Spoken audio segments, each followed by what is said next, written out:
5 years ago, Chen teleported to a world of immortal cultivation. This is a world with the same old inability to cultivate without spiritual roots, the same old system.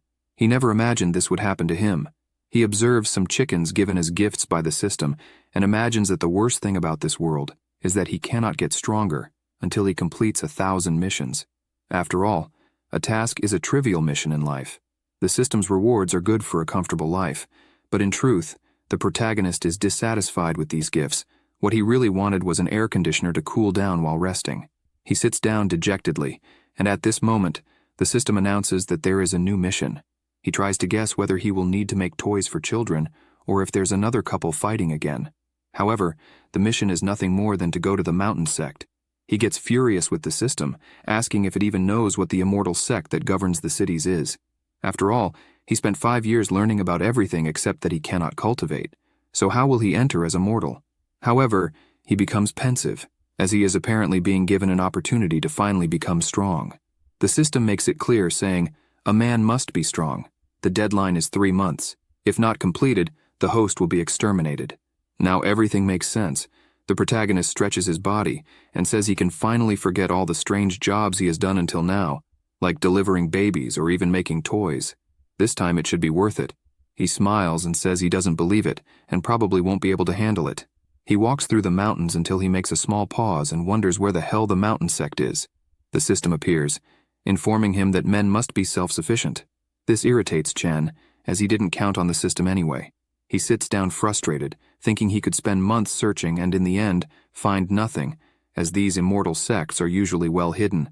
So he needs at least some clues. He thinks that something could fall from the sky to enlighten his life. He says this but doesn't notice a scream coming from above.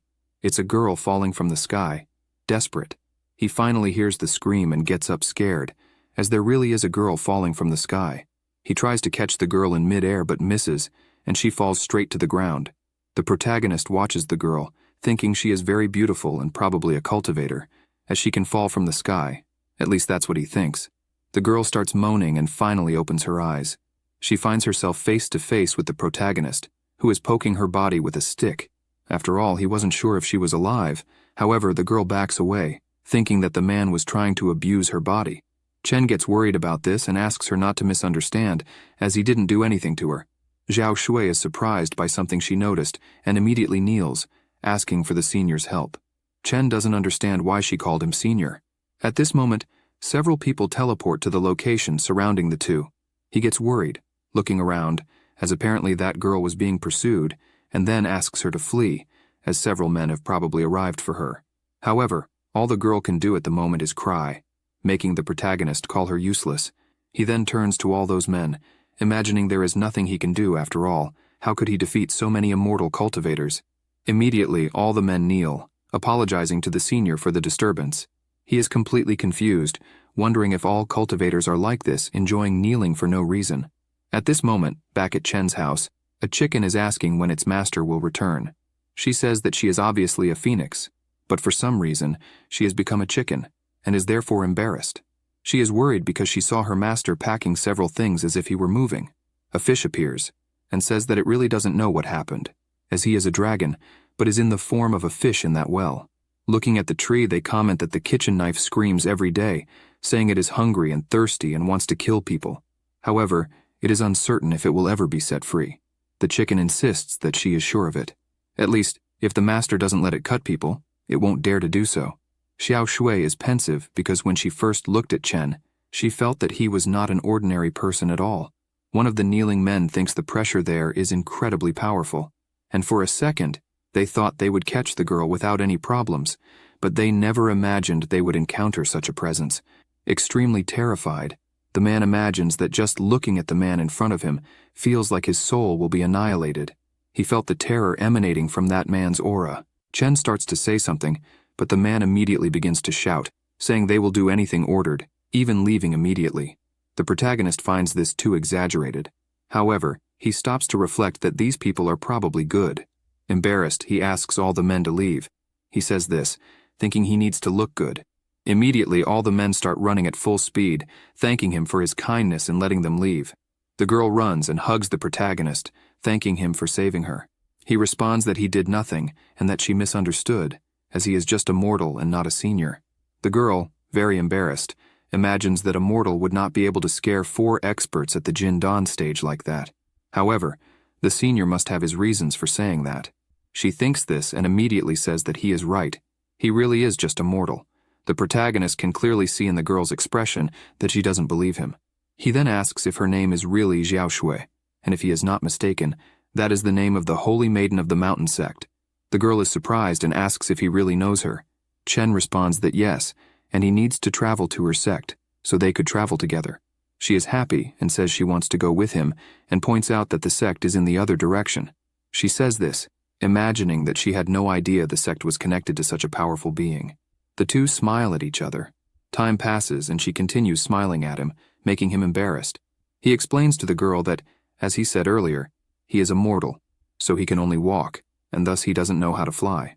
She says she understands, and will walk with him without any problem. Time passes, and they decide to take a break to eat.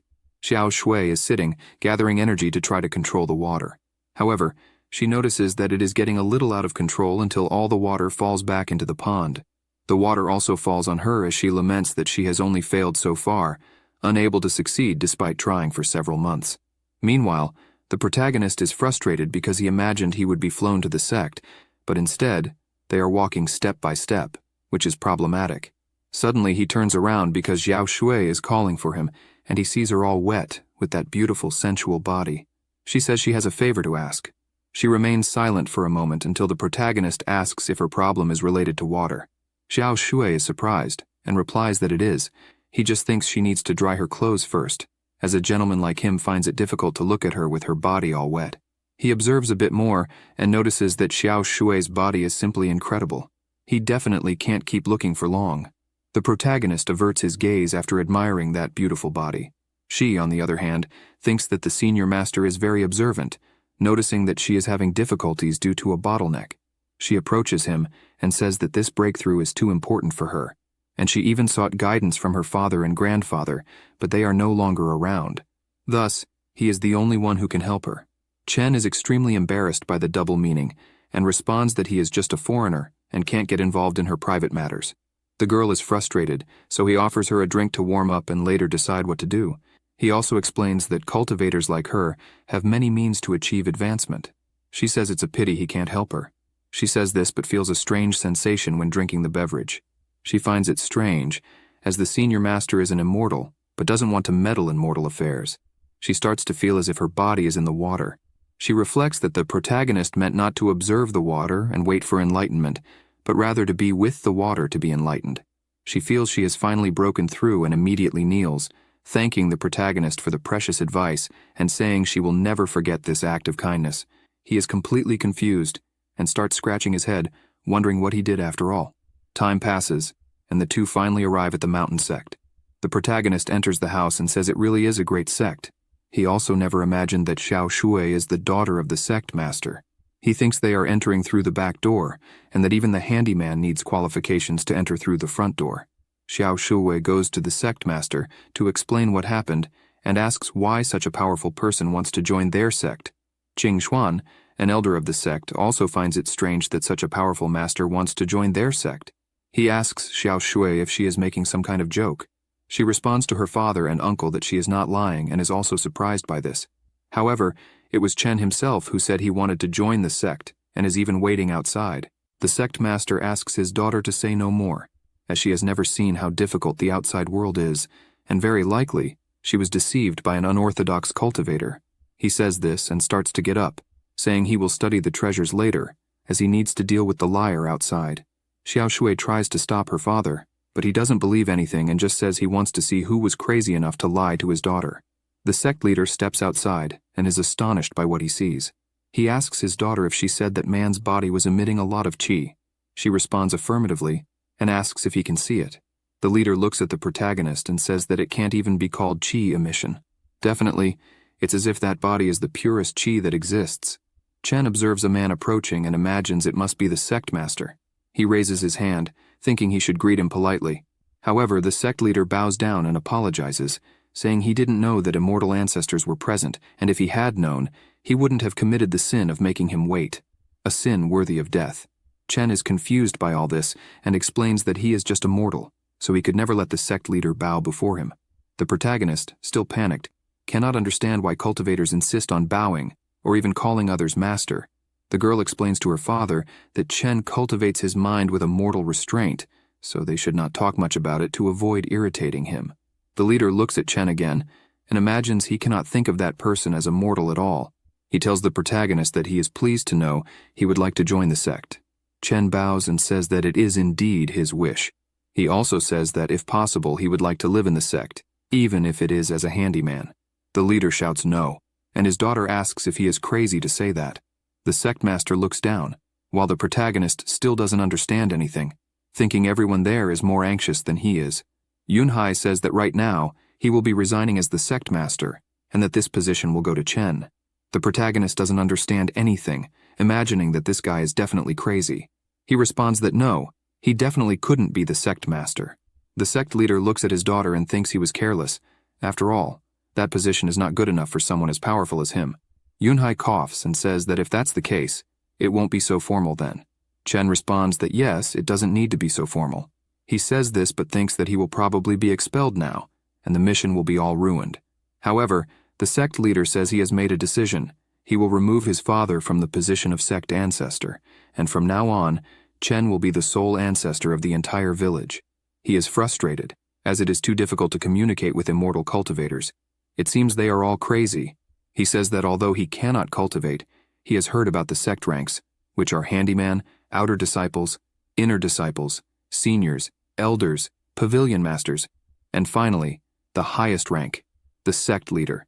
He explains that he is a mere mortal, not qualified even to be a disciple, so how on earth would he accept an ancestor position?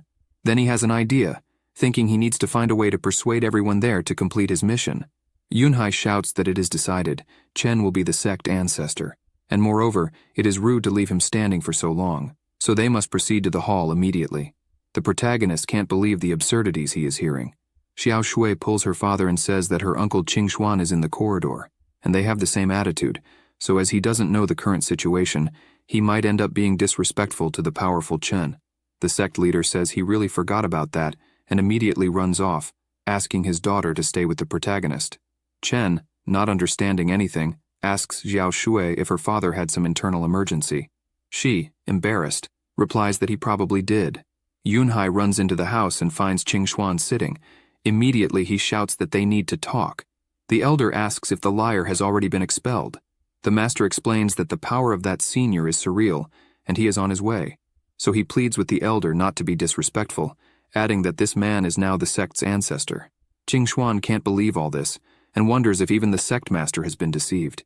He gets up, saying he doesn't want to hear anything more, as he will see with his own eyes what this man can do. He barely starts walking and immediately panics.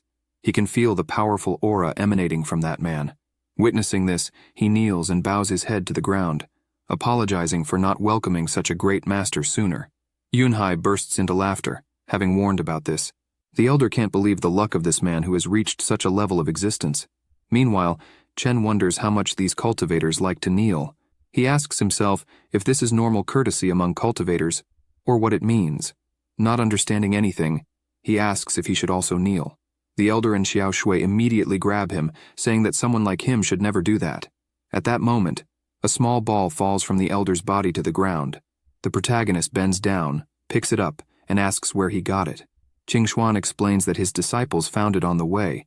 It seems unknown and the interior is hollow, but despite all efforts, it couldn't be opened.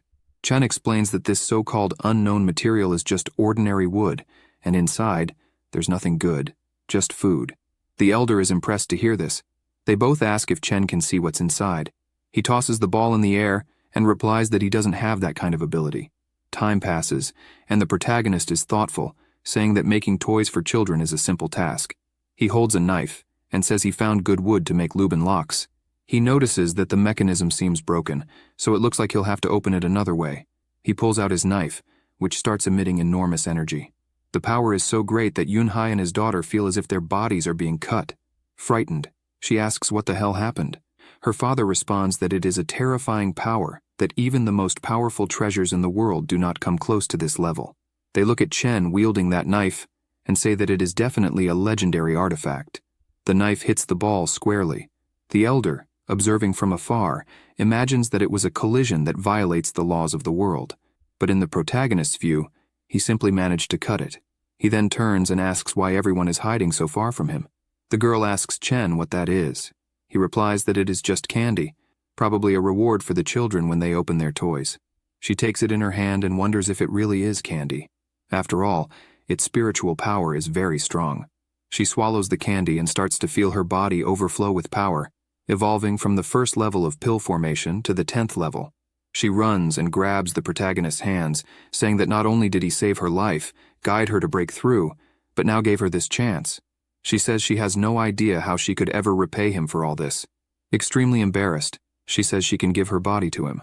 He is shocked and deeply embarrassed, looking at how beautiful Xiao Shui's body is, imagining that someone with such a beautiful body is offering it just because of a candy. He thinks she must definitely be on drugs to be saying that. Extremely embarrassed, the protagonist turns away and says he did nothing special, and therefore couldn't accept her beautiful body, not to mention that her father might not agree with it. However, Yunhai says he taught his daughter to be grateful since childhood, so her chastity is the best way to repay such kindness. The protagonist can't believe this, thinking that these issues must have been inherited from her father. He places his hand on her shoulder and says that chastity is not something she should give because of a candy. She clings to his body, thinking that if he really stays in the mountain sect, he will need someone to serve him. She asks to at least let her be his maid. He is surprised to hear this. Xiao Shui makes a sad face and asks if she is so bad that he won't even accept this. He turns and sees that her father agrees, so it seems everything is fine. The elder gets furious and complains to Yunhai, saying that the girl was supposed to become his daughter-in-law, so he wants to get Chen away from her. The sect leader responds to the elder that if he has the skills to do so, then go ahead, not to mention that this is Xiao Shui's own wish. Qing Xuan realizes that this is too diabolical and says the sect master is obviously greedy for Chen's favors. He also thinks that he doesn't know what luck the sect has to keep such a strong god, especially since Xiao Shui not only advanced, but jumped 10 levels in a row. Thus his son has no chance against Chen when it comes to winning that girl's heart. He imagines there is a slight possibility of his son getting involved with this powerful god. The protagonist feels something strange and then looks back, wondering what the elder is thinking, as he felt a strange chill in his body. He places his hand on the girl's head and says he needs to leave first. She grabs him again, saying she will never let him go. He asks her not to hug him, as he can't hold back anymore. He looks at the system while imagining that inexplicably he was pushed into the position of the sect leader's son-in-law, then became an ancestor, and now Xiao Shui has become his maid for no reason. There is definitely not a normal person in that sect. On the other hand, he is happy, because the system is notifying him that the mission to join the mountain sect has been successfully completed. The protagonist takes the opportunity to ask the leader what exactly a sect ancestor does. He responds that it's nothing much, just necessary to do something in case of important decisions or when the sect is facing an unsolvable difficulty. Chen already imagines this is far beyond his capabilities and asks to be taken back, as that is the case. At the request of the great Chen, the leader uses his spell and flies to his residence. The protagonist feels downcast, thinking it's a shame. The sect leader can't believe that even though they flew at the speed of light, arriving in the blink of an eye, probably for Chen's eyes it was as slow as a turtle, so he felt bored. In truth, he was upset because the speed was so fast, and there was no sensation of flying. Anyway, he decides to enter the house and says he will have a cup of tea. Yunhai says it's no problem and will respectfully follow him. Inside, he was relieved because apparently the great Chen didn't blame them for the boring light-speed journey. The sect leader is surprised by the protagonist's residence and says he should arrange a superior residence when he returns to the sect, but Chen says no. He prefers this type of life because he has fish and chickens to raise. They all go to the backyard, and the chicken immediately stares at them. The 3 sect members freeze at the same time. The protagonist asks if something happened for them to stop suddenly. Yunhai responds that everything is fine. He just lost his breath for a moment. They continue observing the chickens, and then notice that Chen is going back into the house. He will prepare some tea while everyone tours the courtyard. The 3 start to get terrified to the point of becoming depressed, thinking that their end has finally come. The elder can't hide how surprised he is to see everything around him. The peach tree is completely surrounded by qi, as well as the fish pond and the chicken pen. Definitely the whole yard has qi everywhere. Xiao Shui, in a panic, asks what kind of treasure those are, as the place where Chen lives is extremely terrifying. Her father responds that they are probably being tested, so they need to hold firm. They observe how grandiose that chicken and fish are, possessing an enormous amount of chi, and imagine that surviving this test will be almost impossible. The girl closes her eyes and starts to struggle to breathe, saying she can't take it anymore. Suddenly, they hear a cough coming from inside the house. This catches the attention of all the animals in the courtyard. The 3 sect members pause for a moment, and then decide it's best to go inside the house to check if Chen is all right. They run to the door and enter, telling Chen they will join him to keep him company. The protagonist turns and asks if they have already toured the courtyard and offers them some freshly made tea. However, he notices something strange. All 3 are completely exhausted. He imagines they were probably exercising in the yard. But still, he doesn't understand, since his yard isn't a playground, so how could they all be so tired? He looks at Xiao Shui's beautiful body and wonders if it could be something else. But he changes his mind since it's none of his business. He just serves the tea and asks everyone to taste it and tell him if they like it. The elder observes the cup and asks what kind of elixir it is. Yunhai responds that he doesn't know, but it shouldn't be inferior to the ancestor's kitchen knife, so they shouldn't handle it rashly. He takes the tea in hand, and the 3 notice an absurd amount of qi floating around the cup. Xiao Shui knows that the spiritual root is the basis of every immortal cultivator, and the level of the root determines the speed and purity of its absorption. She decides to drink, and is immediately shocked. The protagonist is worried about her reaction, and asks if the taste is that bad. The other 2 decide to drink as well, and soon after, all 3 ask for more tea. Chen doesn't understand what their reaction means. Yunhai starts to throw a tantrum, asking for more tea, but unfortunately there aren't enough leaves left. The protagonist asks everyone not to laugh, but since he drank all the water, there is no more water there. He made up a lame excuse this time since he no longer had any tea leaves. However, the elder responds that it's not a problem if the issue is water. He says this while gathering energy in his hand, summoning a bottle of water and saying the problem is solved. Chen gets irritated and orders everyone out of the house immediately. They all leave as he says drinking too much is bad for their health. The 3 reply that they will remember this teaching. They all go for a walk while the protagonist wonders what the heck he taught them this time. He feels relieved that everyone finally left and decides to walk to the city to do some shopping since he's starving. Far away, the sun is scorching. An old man imagines it's a sign of epiphany. This man is the former ancestor of the sect. He thinks that observing how the sun is that day, there's a 60% chance of breaking through the bottleneck. He is focused because to reach the spiritual stage, he can't make any mistakes. He keeps his concentration on the sun, his eyes more focused than ever, imagining he is very close to succeeding. The sun shines brighter and brighter until suddenly he hears a voice calling him, interrupting his entire process. This person says they have great news for him. It's Yunhai, who had good news but noticed the former ancestor seems a little upset.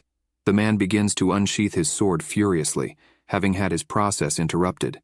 He charges at the sect leader, saying he has bad news for him. The sect leader's father starts beating him. He is furious because his cultivation base was destroyed at the highest moment of his life. The elder comments to Xiao Shui that her grandfather seems very angry. The man stops when Yunhai shouts for his father to stop. The man makes it clear that this situation is no joke. The sect leader asks him not to be angry, because now they have a veteran who will be able to help him break through with extreme ease. The former ancestor sits down and says the only way that would happen is if an immortal descended to enlighten the earth. He says his excellent cultivation was destroyed by his useless son. Yunhai tells his father it's all true. The man responds that if that's the case, he wants to make a bet. Yunhai says no problem and asks what he will gain if he wins. The elder bets 10,000 spirit stones, as does Xiao Shui. The former elder is surprised by this, since they are betting almost all their net worth. The sect leader challenges his father again, asking what he will bet. He says this, but gets slapped in the face to show more respect. They all head to Chen's house. Upon arrival, Xiao Shui asks her grandfather to speak very carefully. The sect leader says that's right. Under no circumstances can he be rude. Also, Chen lives as if he were a mortal. That's how he cultivates his mind, so they can't mention cultivation matters at all. His father can't believe it, thinking it's clearly a lie. He enters the house and immediately feels something strange in his body. Xiao Shui and her father ask what's wrong. The former ancestor is on his knees, imagining that this residence is indeed that of an immortal. He realizes that the pressure alone renders him unable to move. He notices immense power overflowing from the house and wonders what kind of divine existence these things are. At that moment, a spirit flies at full speed toward the old man until the chicken yells for Chopper to stop immediately. With that, Chopper throws a punch, but misses the old ancestor's face. The punch is so powerful that it creates a tornado of power in its direction. Yunhai asks who the heck that person is. The blow nearly hit the old ancestor's face, and they speculate that this level is akin to an ancestral kitchen knife. Chopper tells Phoenix that the old man doesn't seem like a good person and wasn't with the previous group, so it might be interesting to cut him in half. The man is just in shock because that tool, with such a high level of intelligence, is beyond imagination. Moreover, this Chopper called that chicken the king of beasts, Phoenix. The chicken says that the old man seems stupid, and it might be contagious. Chopper responds that it makes sense. The man can't believe what kind of place this is. Chopper closes his eyes and returns to being a spirit, telling the former ancestor that if he doesn't behave, he will die soon. He says this, and flies back into the house. Murong thanks the chicken for his mercy, and says that such great kindness will never be forgotten. Yunhai asks his father if he now believes, and with that, the bets should be off. The old man gets angry, asking what he means by that, and slaps his son's face, saying he almost died, and he's thinking about a bet. Xiao Shui asks her grandfather to calm down. After all, apparently Chen is not home at the moment, so they can ask for his help another time. Soon after, the protagonist arrives home carrying some groceries and sees the 3 sect members again. He wonders why those people are back, and definitely doesn't want to make tea again. He considers that the solution might be to hide, but Xiao Shui looks back and notices the protagonist trying to escape. She yells, saying she was waiting for him, and that he's finally back. Chen is frustrated at being discovered and asks why everyone is there again, if there's something he can do for them. The girl points to the side and introduces her grandfather. But the protagonist can't believe that such an important person, the true ancestor of the sect, is on his knees in his yard. He runs to greet such a person, as he can't offend someone so important. Yunhai warns his father that Chen is present and has qi around him, so the first time he sees him, he needs to control himself. The protagonist approaches from behind and places his hand on his shoulder. Murong immediately feels an enormous qi approaching. He is extremely frightened, as it's clear that the qi isn't just around the guy, it's everywhere. Realizing this, he lies prostrate and greets the great Chen. The protagonist panics, saying that this is all a mess, and asks Murong to please get up, as such an important person shouldn't lie prostrate before a mere mortal. The old man notices that the suffocation is gone, so Chen is indeed powerful enough to passively control this immense power. He looks closely at the protagonist, and imagines that, as Yunhai mentioned, this great man likes to be treated as if he were a mere mortal. Murong tells the protagonist that he is very generous, and that he can call him whatever he wants. He responds that if that's the case, he will just call him old man. He asks everyone to come in since they are there anyway. Everyone is excited to taste that delicious tea again. The protagonist shows his shopping basket and says that this time it won't be tea, but he can make a meal. Everyone is amazed by this great man's generosity, including Xiao Shui, who thinks that this man is really marriage material. They all sit down, excited, and the old man wonders why this is and tells his son that he will give those spirit stones from the bet because he never expected such a powerful veteran to live in their yard. Yunhai responds that at this moment, they don't care about the spirit stones. They all definitely want to taste that delicious tea, saying this while shouting, as his father doesn't understand what is so special about a simple tea. Suddenly he feels a powerful aura in front of him, causing his head to slam into the table. He looks forward, wondering what could cause such a powerful pressure. He wonders if what is in front of him is another legendary treasure. The sect leader makes it clear to his father that no one there dared to touch anything in the house, and he dared to touch them. The old man gets irritated, saying no one told him that before. He slams his head again and looks towards the kitchen, as a good smell is coming from there. The food is being prepared by the protagonist, and all he can imagine is how that pepper makes him want to sneeze, as it is suffocating. Xiao Shui notices the delicious smell of something being grilled, and the elder feels something strange happening in his body, and is happy because he apparently managed to break through just by smelling that delicious food. All 3 can't believe such an absurdity, and start inhaling the fragrance coming from the kitchen. The old man asks everyone to sniff carefully, as that aura is extremely pure. The girl wonders what is being fried since the air there is extremely pure, so it must be some divine dish. Chen announces that the food is ready, and everyone is invited to taste it. He will just get the rice first. The 4 cannot hide their expressions of astonishment at seeing that magnificent food. The protagonist wonders if everyone will be polite this time, looks to the side, and has a bad feeling about it. He gets the rice and is happy because he cooked a lot this time. He is shocked to see everyone devouring the food, and wonders if all cultivators are like this. Even Xiao Shui was eating like a hungry animal, and he imagined she needed to pay attention to her image. After the meal, there was no rice left. The four were full and thanked Chen for his hospitality. Chen couldn't believe they even licked their plates clean. After the meal, everyone managed to break through. The elder advanced to the 8th stage of Yuanying. The old man not only broke through, but also reached the 1st stage of the divinity realm. Xiao Shui advanced to the 5th stage of Qi collection for the infant core. Lastly, Yunhai advanced to the 8th stage of Yuanying. The old man cried tears of joy, having finally broken through. He thought this would haunt him for the rest of his life. He immediately lay prostrate, telling Chen that he would never forget this immense kindness, even in the next life. The protagonist didn't understand what it all meant, and asked the old man to get up, as it wasn't something that deserved such gratitude. The old man stood up, happy, and asked if they could come back in the future for that delicious meal again. The protagonist closed his eyes, and then expelled everyone from his house, saying they needed to cultivate. Yunhai told his father that it was very embarrassing to ask for that so blatantly. The old man slapped his son's face, saying that the shameless one was him. The old man said he couldn't help it at the moment, and in his excitement he ended up saying something unnecessary. However, Chen has surreal powers, so who would imagine he would get angry over trivial things? Yunhai couldn't believe it, having not even eaten a grain of rice, while his father wanted to eat there every day. It's very shameless. The old man said that the great Chen asked everyone to leave to cultivate. This reminded them that greed cannot stabilize the cultivation base, so the strength gained this way is in vain. The elder and the sect master started laughing, while the old man shouted that everyone owed a lot to the ancestor. Xiao Shui was excited, understanding very well about owing something to the protagonist. Her grandfather was a bit thoughtful, wondering if she understood that correctly. He was momentarily speechless and asked the elder to tell everyone in the sect about the new ancestor.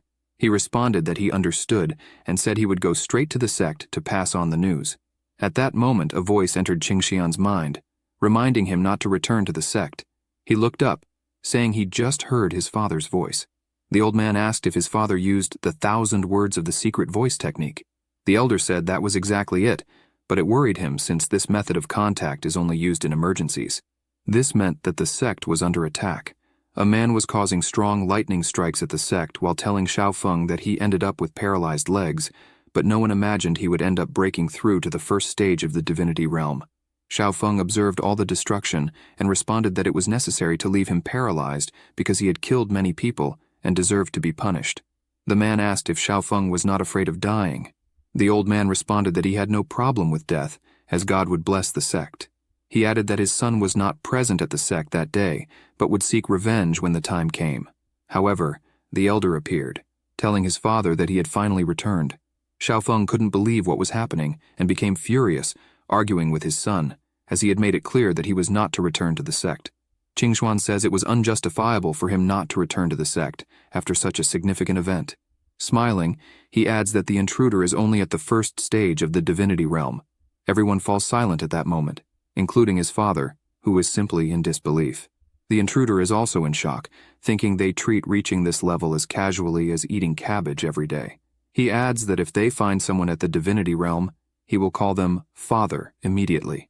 At this moment, Murong approaches the intruder from behind and asks who he thinks he's calling cabbage.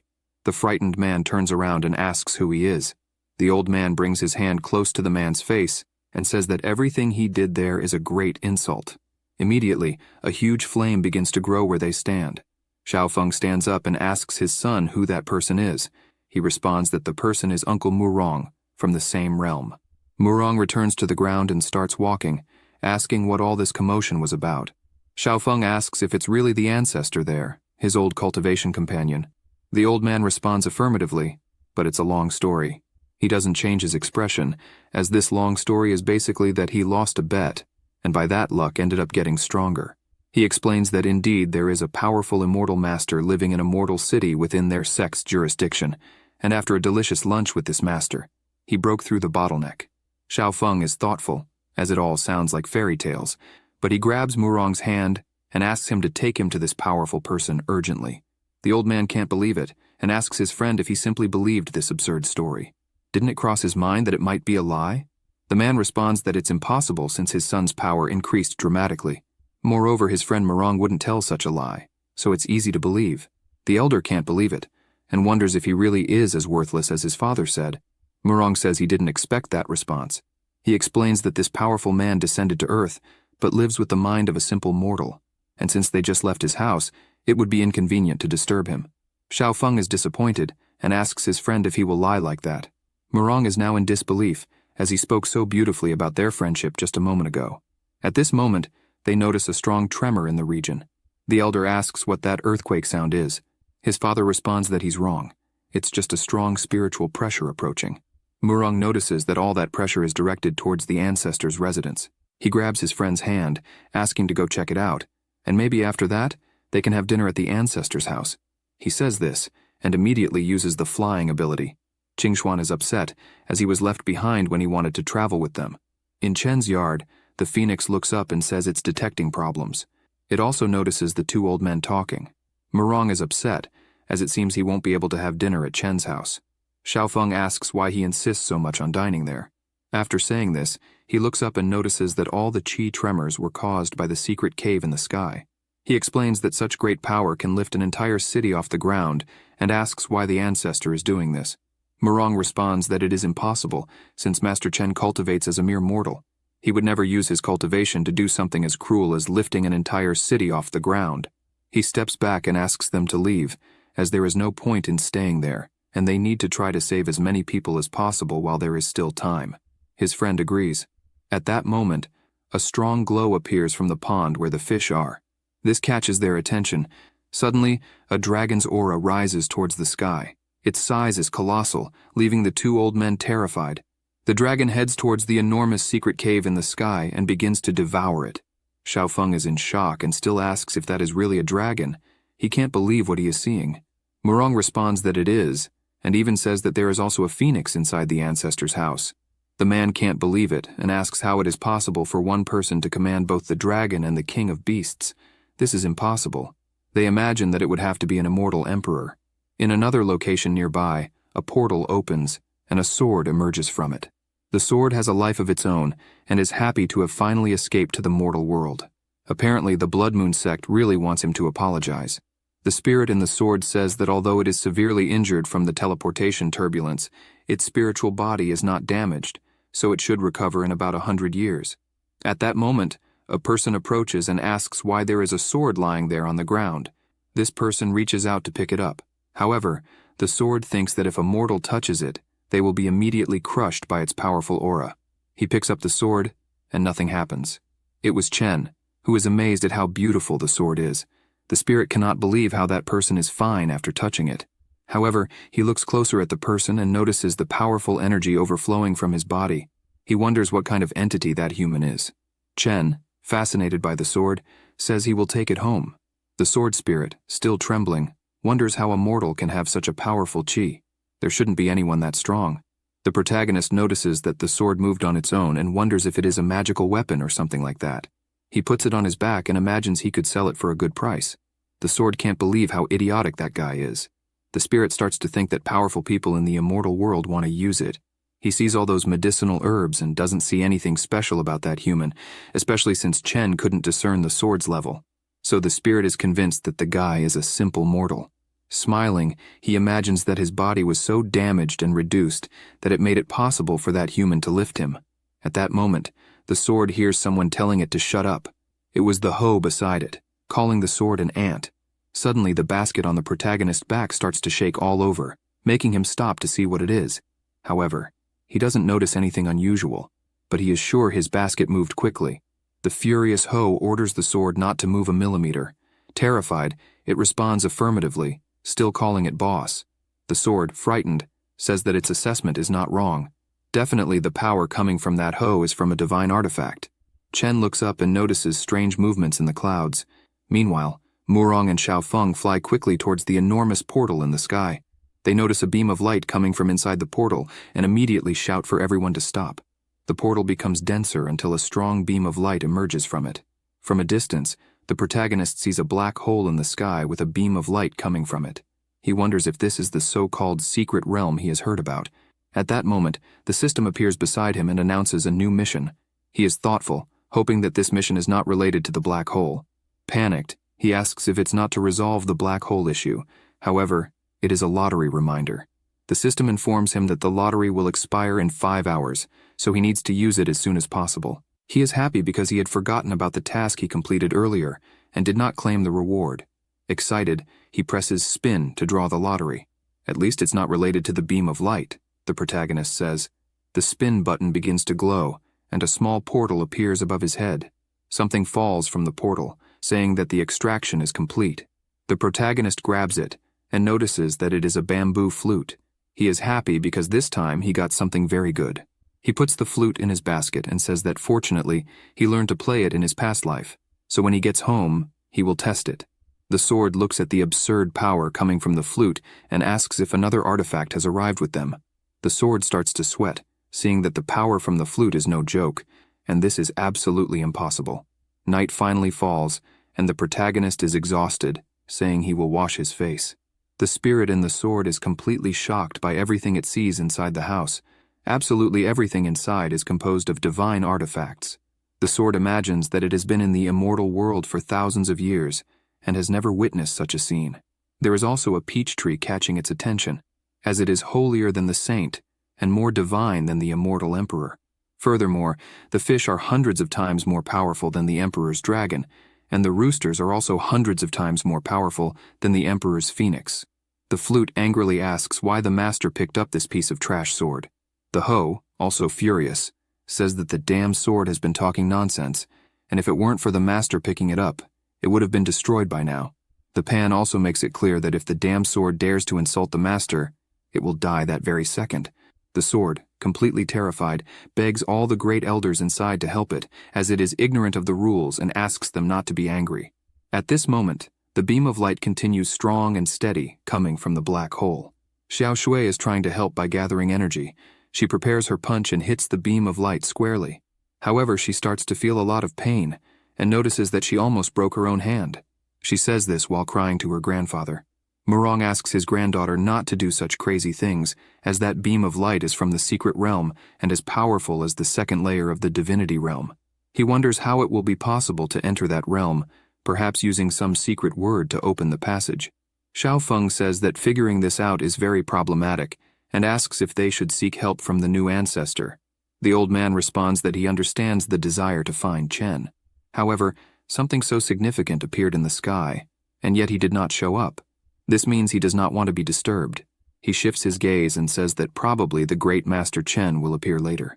His friend asks if he's sure about that. The beam of light grows even more powerful, frightening all three with the intense brightness it is emitting. Meanwhile, at the protagonist's house, that light is bothering him because he can't sleep. He starts complaining, saying that all he wants is to sleep, but that light is keeping him awake. At that moment, a powerful aura begins to emanate from the knife in the kitchen, declaring that it will stop what is interfering with its master's sleep. It is Chopper, who emerges from this powerful energy and begins to walk towards the exit to resolve the problem. Some time passes, and something begins to emerge from that enormous beam of light. Xiao Shui notices it and asks if it is the work of the ancestor. Murong, knowing what it is scared and says that it is just Chen's kitchen knife. Xiao Feng doesn't understand any of it, and doesn't understand why his friend is covering his face as if he's scared. Chopper approaches the enormous power, and is surprised that something of such magnitude has appeared in the mortal world. He starts concentrating, imagining that this is not so rare in the immortal world. He raises his finger and says it's a shame because in front of a powerful spirit, it's nothing. He uses his power in the form of a laser, making that beam of light disappear once and for all. The power heads straight towards the blue light, making Chopper think he worried for nothing since it turned out to be just garbage. The power creates a hole in the beam of light, making it explode completely. This creates a powerful gust of wind, blowing everything away. The three stand before a ball of energy. That is the secret realm. Something is chained. It is a girl with several chains around her body. She opens her eyes and then stands up, seeing that her chains have been destroyed. This catches Chopper's attention. Xiao Shui is excited that the beam of light has opened, so there must be something good inside. Xiao Feng asks them to wait a moment, as something bad is coming. They notice a diabolical aura emerging from the ball of energy formed by the beam of light. A hand starts to come out of it, making Chopper curious. The girl steps on the ground and asks if this is the Tianyuan realm. Murong is shocked, imagining that the girl is an immortal from the immortal realm. It seems that such a large secret realm was used as a cage to imprison her. He turns and says they need to meet another immortal. Xiao Feng is furious, saying this is no time for jokes. The girl approaches her grandfather and asks what they should do now. He responds that there is not much they can do since it is impossible to escape from an immortal fairy. They look to Chopper, imagining he is their only hope. Chopper shouts at the girl, calling her a little girl. He approaches and asks her to identify herself. The girl turns, steps on the ground, and jumps towards the spirit, telling him to die. Chopper laughs and says cheap tricks don't work on him. He says this and uses his ability Cease. The girl's punch slows down until she is completely stopped in a magic circle. He asks the girl, "Since when is an origin realm immortal worthy of shouting in front of me?" Still smiling, he says that cultivators from the immortal emperor realm are all old trash. Murong is completely paralyzed upon hearing that the immortal emperor realm is all trash. His friend is also in shock and asks what the ancestors' realm is after all. Chopper approaches the girl and uses his ability to understand why she went mad in this way. The light in front of her grows increasingly brighter until she begins to see herself as a child. A huge shadow stood before her until it delivered a powerful blow to her chest. Chopper feels sad seeing those memories and begins to reduce the power on the girl's forehead. He turns and shouts to everyone present, ordering them not to tell anyone about what happened there. He grabs the girl and makes it clear that they should imagine the consequences if they do. Murong immediately says that as a mere subordinate, he understood well what was commanded.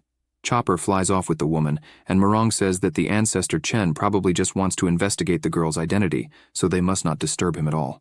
The old man asks Xiao Shui if she understands the importance of keeping that secret. After all, anyone who dares to talk about this event will be killed immediately, and running away will not help at all. The frightened girl says she understands, but it will be difficult to hide it since many people were present, and the place was completely destroyed. Chopper returns to the house, and upon entering, the phoenix questions him about why he brought the girl along. He goes to the peach tree and says he will leave her with it, as he needs to leave. A strong aura begins to emanate from the tree, and a spirit emerges from it. The woman is shocked to see the girl's memories, and says that an unrelenting immortal had the cruelty to do this to a 6-year-old child.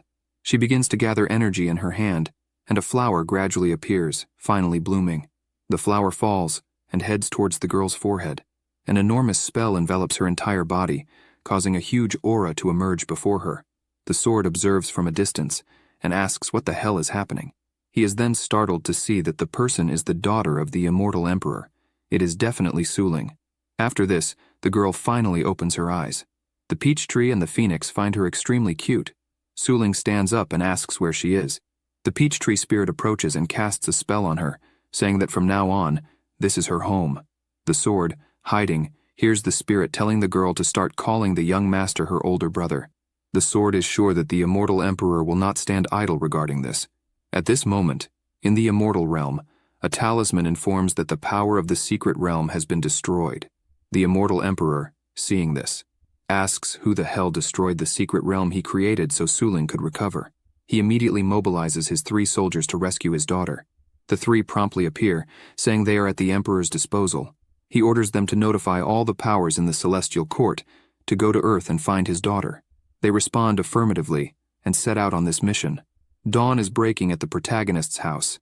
He is relieved to have slept peacefully, noting it has been a long time since he managed to sleep so well. At that moment, Suling approaches the bed. She raises her hand and starts poking the protagonist, calling him brother and asking him to wake up.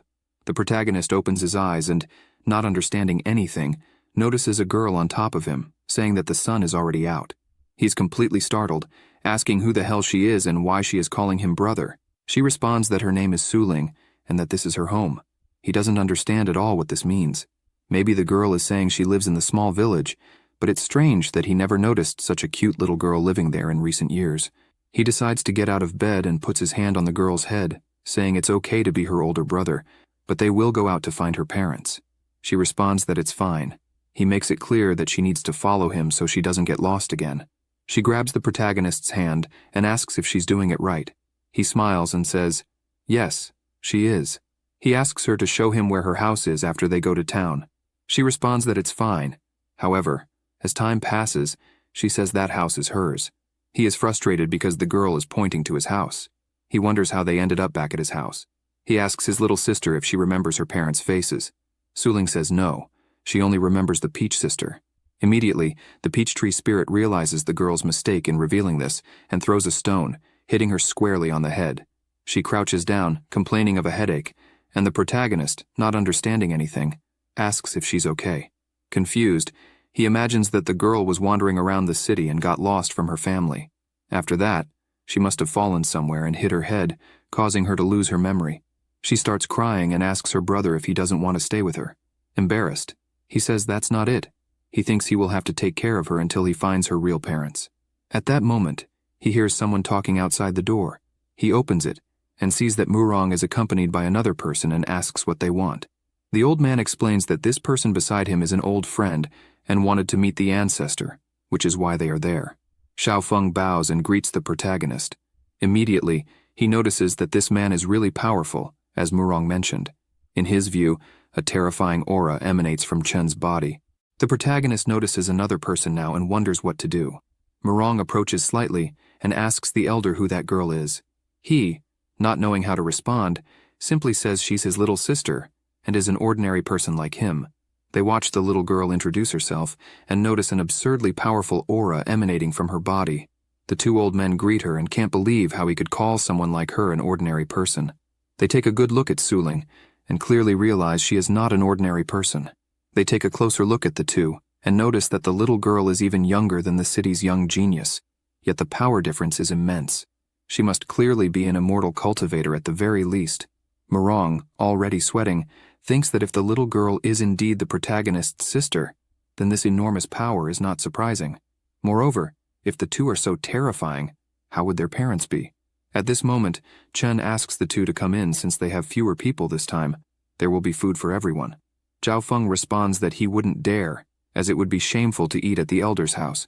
Before finishing his sentence, he is interrupted by Murong, who covers his mouth and tells the senior that it would be an honor to enjoy a meal at his house. They begin to enter the house, and Suling asks to let her prepare the meal.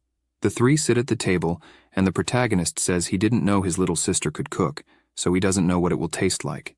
He also makes it clear that this time there's a child around, so everyone needs to pay attention to their eating habits. Zhao Feng whispers to his colleague about what the heck he ate at the elder's house to lose control of his manners like that.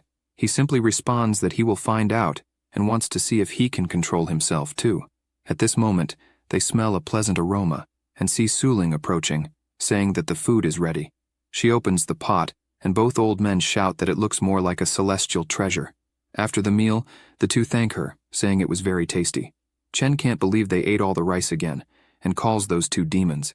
However, he notes that he was worried about how the food would taste, but definitely, Suling has better cooking skills than him, being at a senior chef level.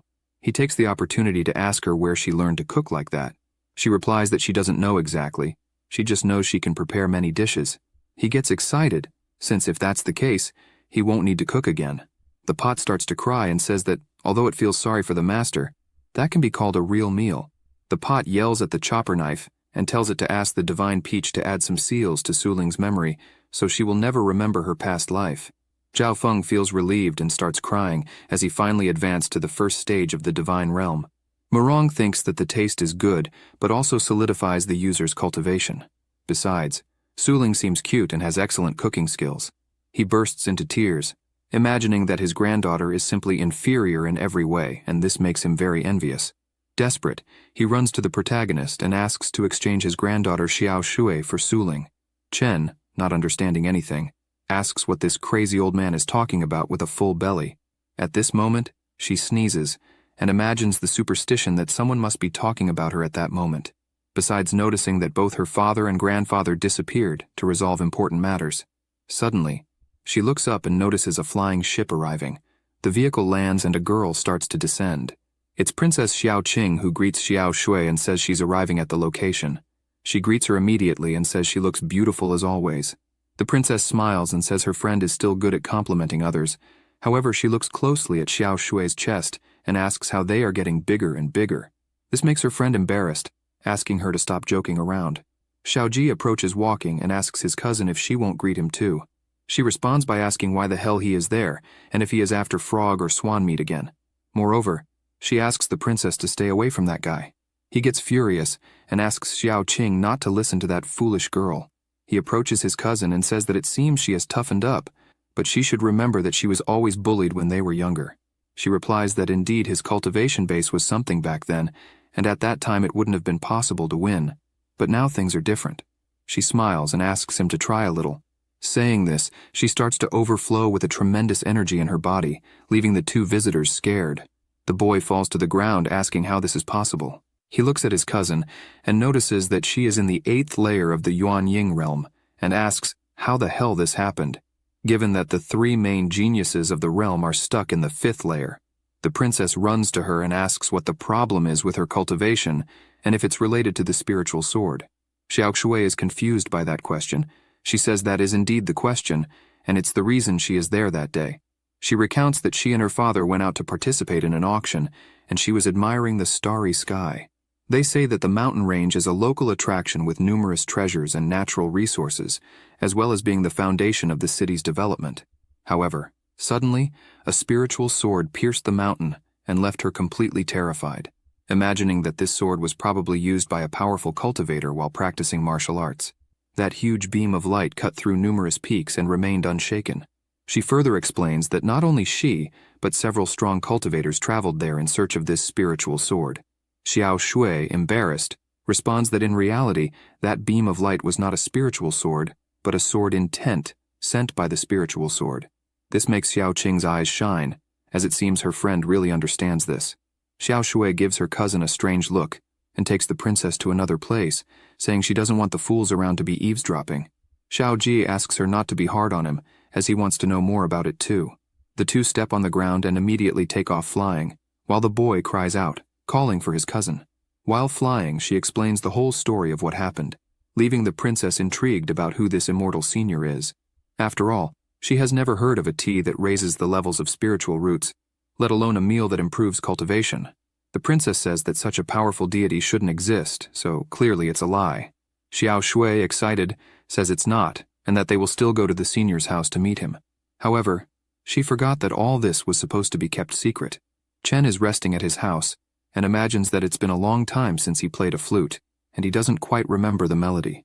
At that moment, Xiao Shui appears at the gate asking if the senior is home and that she is going to come in. The protagonist gets up and asks her to come in, also asking why she is there that day. Xiao Qing steps into the yard and is immediately shocked, telling her friend that there are numerous powerful eyes watching them in that yard. She feels as if she is being completely seen. Xiao Shui asks her to stay calm. After all, they are guests of the senior, so nothing will harm them. She introduces her friend to the protagonist, saying that she really wanted to meet him, despite the inconvenience. Xiao Qing greets Chen, extremely embarrassed, as she really feels a tremendous cultivation power coming from him. She looks closely at the protagonist and imagines that this person would be an old man with gray hair and not such a handsome young man. He feels awkward and asks her not to be so formal, as she can just relax. He is puzzled, as they call him senior all the time, but he is extremely weak. Suling appears calling for her brother and asks who those girls are. Xiao Shui asks the protagonist who the little girl is. He responds that she is his sister, and her name is Suling. The little girl greets the two, calling them sisters. This impresses them as she also seems very strong, and they immediately hug her, calling her cute. Chen feels embarrassed, as despite the good view, he shouldn't be looking so much.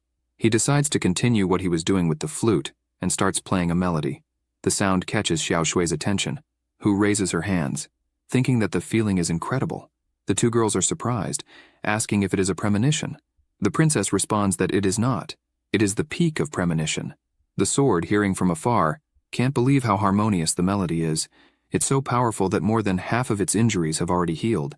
He finds it all amazing, as besides Chen being terrifying in power, he is also strong in premonitions. No wonder that house has so many powerful artifacts. The sword gets excited and says that if it stays there, it won't have the chance to become a divine artifact, so it will leave that place, as it wants to become the strongest artifact of all. At that moment, the broom gets irritated and tells the sword to shut up and disappear into a corner. It quickly apologizes to its older brother and goes to the corner to avoid causing more trouble for anyone. Suling runs to her brother and says that the melody was incredible. He feels happy, but wonders if it was really that good. The princess can't believe she evolved so much just by hearing a song. She was in the first layer of core formation and went to the 6th layer of core formation. Xiao Shui was delighted to see she reached the 9th layer of the Yuanying realm. They both thanked the senior for the grace he provided them. He, however, doesn't understand what grace it was. This confuses him since he didn't give them any food or anything of the sort. The princess, very embarrassed, says she can't repay such kindness, but she has something she can offer. Xiao Shui worries about what her friend is trying to say. The protagonist interrupts, saying he doesn't need her body. The girl becomes extremely embarrassed and leaves crying. However, he thinks it's impossible for an immortal as powerful as Xiao Qing to set her eyes on a humble mortal like him. He reflects on it and wonders if he has any attractiveness at least to win over those girls. Far away, Xiao Qing is crying, as she is the princess of an entire country, and her first love confession was so firmly rejected. Xiao Shui tries to console her, saying it's okay since the senior is a powerful immortal, so it's normal for him to dismiss them. The princess asks what she means by them. Did she also confess her love and get rejected? She feels embarrassed and answers yes, as she doesn't have much shame when it comes to this matter.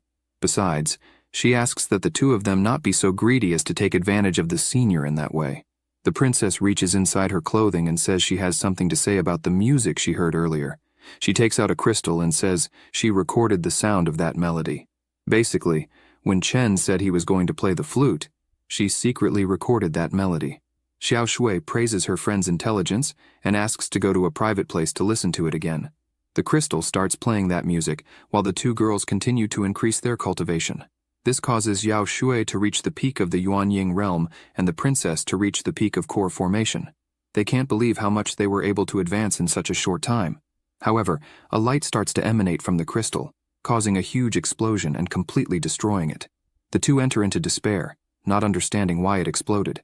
Maybe it's an item that can only be used once, or perhaps the senior found out and is punishing them with that black smoke. However, they notice something wrong with their clothes. That smoke starts to corrode their clothes bit by bit, making them scream in desperation as they were almost naked. Xiao Jie is walking, thinking that he is one of the 3 great geniuses of the realm, so his cousin shouldn't think she can run away like that. He invokes a tracking technique that is in the princess's clothing for safety reasons, so it will be easy to find them, but he notices that they have been in a fixed spot for a long time. However, he gets startled by something and notices that the location simply disappeared. The girls were already running by his side, hiding, but one of them steps on a twig, making a noise and catching Xiaoji's attention. He asks when they arrived there, but notices the girls' clothes were in tatters, making him quickly turn around, dying of embarrassment. Xiao Shui tells him not to look at them, or he will die. Even though he only glanced a little, he realized their strength had grown exponentially. They continue running at full speed into the ship to change their clothes. He decides to travel on his own to the place where they stayed for a long time, thinking it must be related to their power growth. Upon arriving at the location, he notices it is just a humble house and wonders if this is really the place. He decides to enter, as it doesn't seem like a big deal, but he comes face to face with a chicken and a broom, emanating an absurd power that makes him feel all the pressure at once, causing him to kneel instantly. He wonders what kind of monsters those two are, as just their coercion made him unable to move. However, he gets excited by it all, saying that the sensation is very good, leaving the phoenix confused, as that boy seems to be getting aroused. The broom also finds it strange, wondering if the boy has some kind of weird fetish. At that moment, Chen is arriving at his residence accompanied by his little sister. He notices a boy kneeling at the entrance of his house and wonders if the person tripped and fell, but the steps are not high. He approaches and asks the boy if he's okay. Xiaoji manages to stand up and notices that all the coercion stopped immediately, as apparently the owner of the yard arrived. But upon looking at the protagonist, he notices an immense energy coming from that person, and immediately kneels again, greeting him and apologizing for accidentally invading his yard. The protagonist feels awkward, but says it's no problem. After all, he seems to be a relative of the Murong family, and that family is used to visiting him often, so he is already accustomed to it. Xiaojie is amazed by those words and thinks it is impossible that his cousin said anything about him, so it must be a deduction ability, which is really terrifying. The protagonist wonders what is wrong with that family, as every time they enter his residence, they end up sweating in his yard. Probably that family has some kind of renal deficiency or something like that. Suling says she will go in first, and immediately, the man notices that even the girl exudes incredible power. He imagines that this little girl can't be more than 12 years old, yet she is so powerful. which makes him bow his head to the ground, greeting her and calling her senior. Chen gets irritated, telling him to stop calling everyone veteran.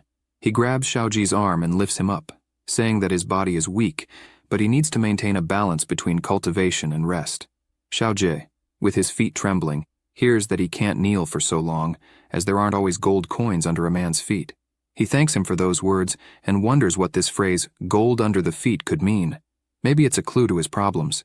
He wonders if the senior managed to see his flaws, as although he is one of the 3 geniuses of the royal city, his cultivation base is similar to the other 2, but he has always been suppressed by them.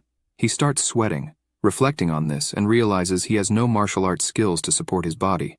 But the sensation he is feeling after hearing the senior's phrase is different. He feels as if energy is condensing in his belly and feels the golden air around his body, colliding and taking shape. Chen notices something strange and sees Xiaoji making a huge leap, shouting that he has ascended. The protagonist finds it interesting and asks if it's martial arts, definitely seeming quite powerful. The boy can't believe that not only did it work, but he also managed to create 3 martial arts. Despite being instructed by the senior, it is still a huge feat that can only be achieved by going through tribulations. Chen, from the ground, shouts at him, asking him to pay attention to the combination of cultivation and rest, and to stop kneeling for so long so that the blood can circulate freely. Without haste, he will achieve everything he wants. Xiaojie wonders if something is wrong, since he feels several pricks in his leg. He imagines there is a problem with the martial arts, as he needs to better control his qi cycle, and leaves, bidding farewell to the senior, and deeply thanking him for the advice. The protagonist is confused, since he only reminded him to invigorate his kidneys, and that isn't even considered advice. Some time passes, and Chen decides to take his sister to eat in the city. She gets excited, saying she wants to eat watermelon. At that moment, he notices some people talking. The 2 men are talking about an investigation they are conducting. This makes the protagonist thoughtful, imagining there are more hunters around. The peach tree catches the kitchen knife's attention, saying there are cultivators appearing there, and it must be because they brought the little girl home. The chicken makes it clear that if these people disturb the peace of that house, Chopper should clean up the mess. He remains thoughtful for the moment, while the fish laughs, saying it's all his fault. Annoyed, he says he didn't expect the immortal emperor to be such trash, and definitely the worst he's seen so far. Moreover, he's upset because his master didn't ask him to leave, so he can't solve this problem. The sword watches from a distance, seeing that spirit calling the immortal emperor trash, and definitely needs a lot of courage to do that. Chopper approaches the sword, almost scaring it to death. He asks that trash in the corner of the wall to do something for him. The sword, trembling all over, says it will immediately do what is asked. Chopper tells it not to be nervous after all. The mission is easy. With his hand on the sword, he says that probably after healing, it should be able to transform, so it will handle the situation. Basically, it is to think of a way to lead those explorers to another place. Still looking at the sword, he says that despite being an extremely easy task, it is a good opportunity to become useful to the master. The spirit, trembling all over, says it's a bit late to turn back, it seems. The man holds the sword more firmly and asks if it said something, as he didn't understand. It quickly responds that the request is an order and flies out of the house to complete the mission. At the site of the last accident, the sword arrives flying, imagining that the enormous power that occurred last time must have been seen throughout the land. Definitely. It will become a place that will attract a lot of attention. The sword begins to transform and becomes a human-shaped spirit. It decides to wreak havoc on the whole place, delivering several blows with its techniques. The lands are being destroyed with the amount of power they are receiving. It laughs maniacally while messing up the entire accident site. However, it notices some people looking at it, saying there is a humanoid celestial artifact flying. Basically, its plan is working, as everyone thinks it was responsible for the initial incident. The problem is that these people now want to capture it, as such an artifact would make them the most powerful on the continent. A person approaches. It is Aoshin, owner of the Tianzun Tower. He says he has a solution to capture that humanoid artifact. He takes a treasure in hand and says it is called the Sleepy Immortal Formation, but it requires a lot of qi to conduct it. But if all the masters present join forces, it will be possible to trap another treasure. People find it interesting, but from what they understand, the immortal treasure needs to choose its master. However, they have no other choice. The sword spirit wonders what the hell those humans think they are going to do. At this moment, Aoshin begins to gather energy in his treasure, causing a huge ritual to appear beneath him, with all the masters participating to make the sleepy immortal formation more powerful. He is happy since it has been a long time since he saw this technique and is eager to see how powerful it is. However, 2 hours pass, and he becomes completely bored. One of the masters falls asleep, saying he can't hold the technique any longer. Another man says his chi is exhausted after so much time. The old woman remains firm and strong, saying she will put all her strength into the last bit of chi she has. However, the spirit becomes furious, as those weaklings do not have enough chi to use such a simple technique. He starts to get bored and wonders if he should descend to the altar to help those mere mortals complete the technique. Aoshin begins to sweat, imagining that the spirit is indeed worthy of being a celestial weapon. The spirit decides to descend a little to help the cultivators finalize the technique, but they don't even notice this. They think the formation is becoming powerful again until it is finally completed. He finally activates his ability, causing a chain to emerge from the altar, rushing toward the spirit and binding it completely. The man is happy, as it seems his technique finally worked. But the spirit smiles and decides it is time to debut his technique. He waves his finger, and a powerful beam of light appears, completely destroying the chains. The man kneels, as it was a complete failure, and hears the spirit say that weaklings like them will never be able to subdue someone of such a high level. But he says he won't kill ants without a good reason. After all, he descended to find a worthy master. He points to a direction far from there, and says that in exactly 30 days, he will appear in the center of the continent. Whoever is worthy of helping him can become the number one in that world, and even secure a place in the immortal world. He says this, and wonders if it was enough since his goal is just to lead people far away from there. He decides to fly away, having delivered the message. The people just watch him, saying that the spirit is very strong, and that aerial attack was so overwhelming that everyone was sure they would die. Aoshin asks everyone to return immediately to the sect, to tell everyone to head straight to the center of the continent. After all, if chosen by that immortal being, they will have a golden future ahead. He takes a deep breath and imagines that the world is very vast in terms of power. Until then, he never thought there would be rivals of equal standing in the mortal world. But witnessing this immense power, that assumption is clearly ridiculous. He starts to walk, imagining that he hasn't visited his hometown in hundreds of years, and it is a small city nearby. Back at the protagonist's house, the sword spirit arrives and tells his older brother that the matter is resolved and the cultivators will never return. Chopper, in his knife form, praises him, saying he was quite efficient, but must remember not to use his spirit form in the house, as the master could return at any moment. If in that form, his mind and body would be annihilated. This frightens the sword, imagining that if the senior saw him using immortal power, he would probably kill him. At that moment, the door opens, and the spirit immediately turns back into a sword, as the master must not see him in his spirit form. Chen walks to the table and feels something strange. He asks where the axe he bought in the city is, as it has disappeared. The sword finds it strange that the chi around the senior has vanished. Chen keeps looking for the axe until he looks toward the sword and decides to pick it up, saying he will try to use it that day. The spirit wonders what it will be used for, and is worried since it seems it will be for cutting down trees. In another location, there is a broken house. Aoqian enters it and says he didn't expect it to still be there. He runs his hand over the plank and says that hundreds of years have passed, and apparently he is getting old. However, coming back there reminds him of the good old times. He looks intently down and realizes that, out of nowhere, he has broken through. Apparently the bottleneck disappeared, and cultivating the heart is also important. This surprises him, as he always thought that hard cultivation was the only way, but it seems he was wrong. He leaves the house saying he no longer belongs there and bids farewell to his father and mother. The cultivator says that, as he promised back then, his quest to become the strongest on the continent can never stop. As he walks, he stops near a tree, noticing something strange happening. Someone is cutting trees using a sword, but he is startled to realize that this sword is precisely the immortal weapon he saw moments earlier in spirit form. The protagonist is pleased with the sword's efficiency and says it is worthy of a cultivator, as it cuts with such ease. Aoshin can't believe that a man is using an immortal weapon to cut trees. He thinks it must be hallucinations, as he was hit hard by the power of that weapon. Meanwhile, the spirit in the sword also can't believe it is being used to chop wood, which is too humiliating, but fortunately no one saw it. He thinks this but notices someone watching from afar. The man falls to the ground in fright and says that definitely this is not an illusion. It is the immortal weapon that appeared moments earlier at the accident site. Chen notices a man falling to the ground and quickly runs to help, throwing his sword on the ground. The man can't believe seeing that sword being thrown away like that and in shock, asks the young man why he was using such a weapon to cut wood. Chen is confused and asks if he is referring to the sword and smiling says that the sword is useless, so he is using it to cut wood.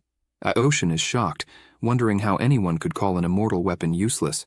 The protagonist begins to gather the wood on the ground and asks the old man if he would like to walk to the house to sit while he gathers the wood.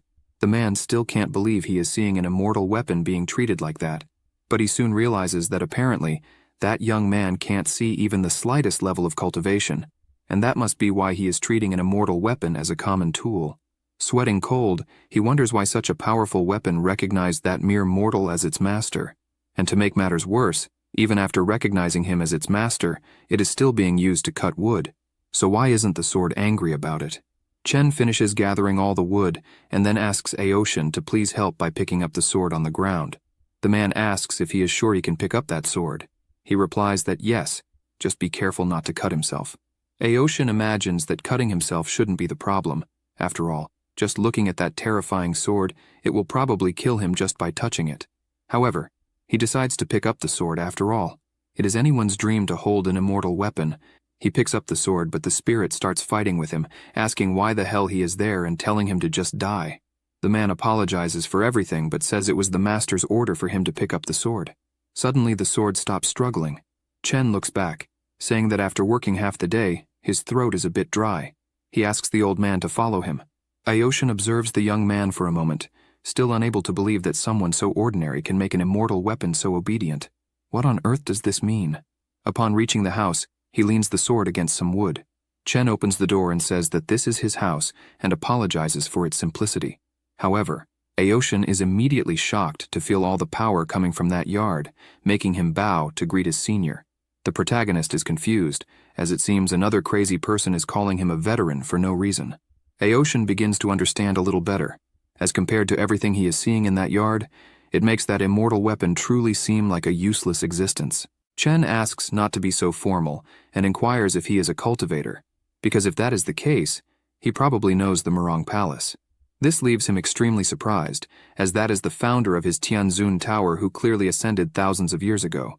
So the senior probably discovered that he himself is the current owner of the Tianzun Tower. After thinking this, he replies to the prota that apparently he has wonderful wisdom and definitely admires him greatly for knowing this. At this moment, Suling opens the door, happy that her brother is back and notices he has company, saying hello to that old man.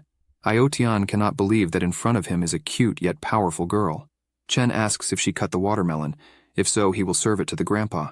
She complains that the watermelon is too big and even she can't eat it all. He begins to console her, asking not to be selfish. Furious, she turns to the old man and asks him to come inside, leaving him scared whether he should really dare to step inside. But as he starts to enter, he notices that the little girl was not at all happy with it, emanating a terrifying aura. So he decides to tell the prota that he remembered something important he needs to do and will have to leave. Chen asks if something really came up so suddenly. The old man is speechless and just says yes. Unfortunately, something has come up. The prota replies that it's no problem since he won't force him to stay, but he would like to ask if he has heard of a treasure that can lower the temperature. Aoshin asks if he means the refreshing treasure because if that's the case, he has one, but it might not even be considered a treasure for someone like the senior. The prota says that as long as it can cool the temperature, then it's great, and asks if he plans to sell it to someone else. The old man says it's a treasure he seldom uses, so if the senior really wants it, he will bring it the next day. Chen thanks him and asks to have a meal before leaving. The man notices the terrifying look of that girl, and without any reaction, says he unfortunately has something important to do, and flies away at full speed for his own safety. The prota says it seems it was really urgent, while Suling celebrates being alone with her brother. The next day, early in the morning, Suling is calling for her brother, asking him to wake up. He replies that it's still too early and asks her to let him sleep a little longer. She starts to pout, as he agreed to take her shopping for a new dress early in the morning, and this surprises him since he had really forgotten about it. He gets up, pretending he remembered, and says they will leave soon. The sword observes the two leaving the house and feels happy since it's very tiring to keep disguising all the time. At this moment, the sword spirit notices something strange and sees some power beams flying after leaving the prota's house. and wonders if, by chance, another small group of cultivators is nearby.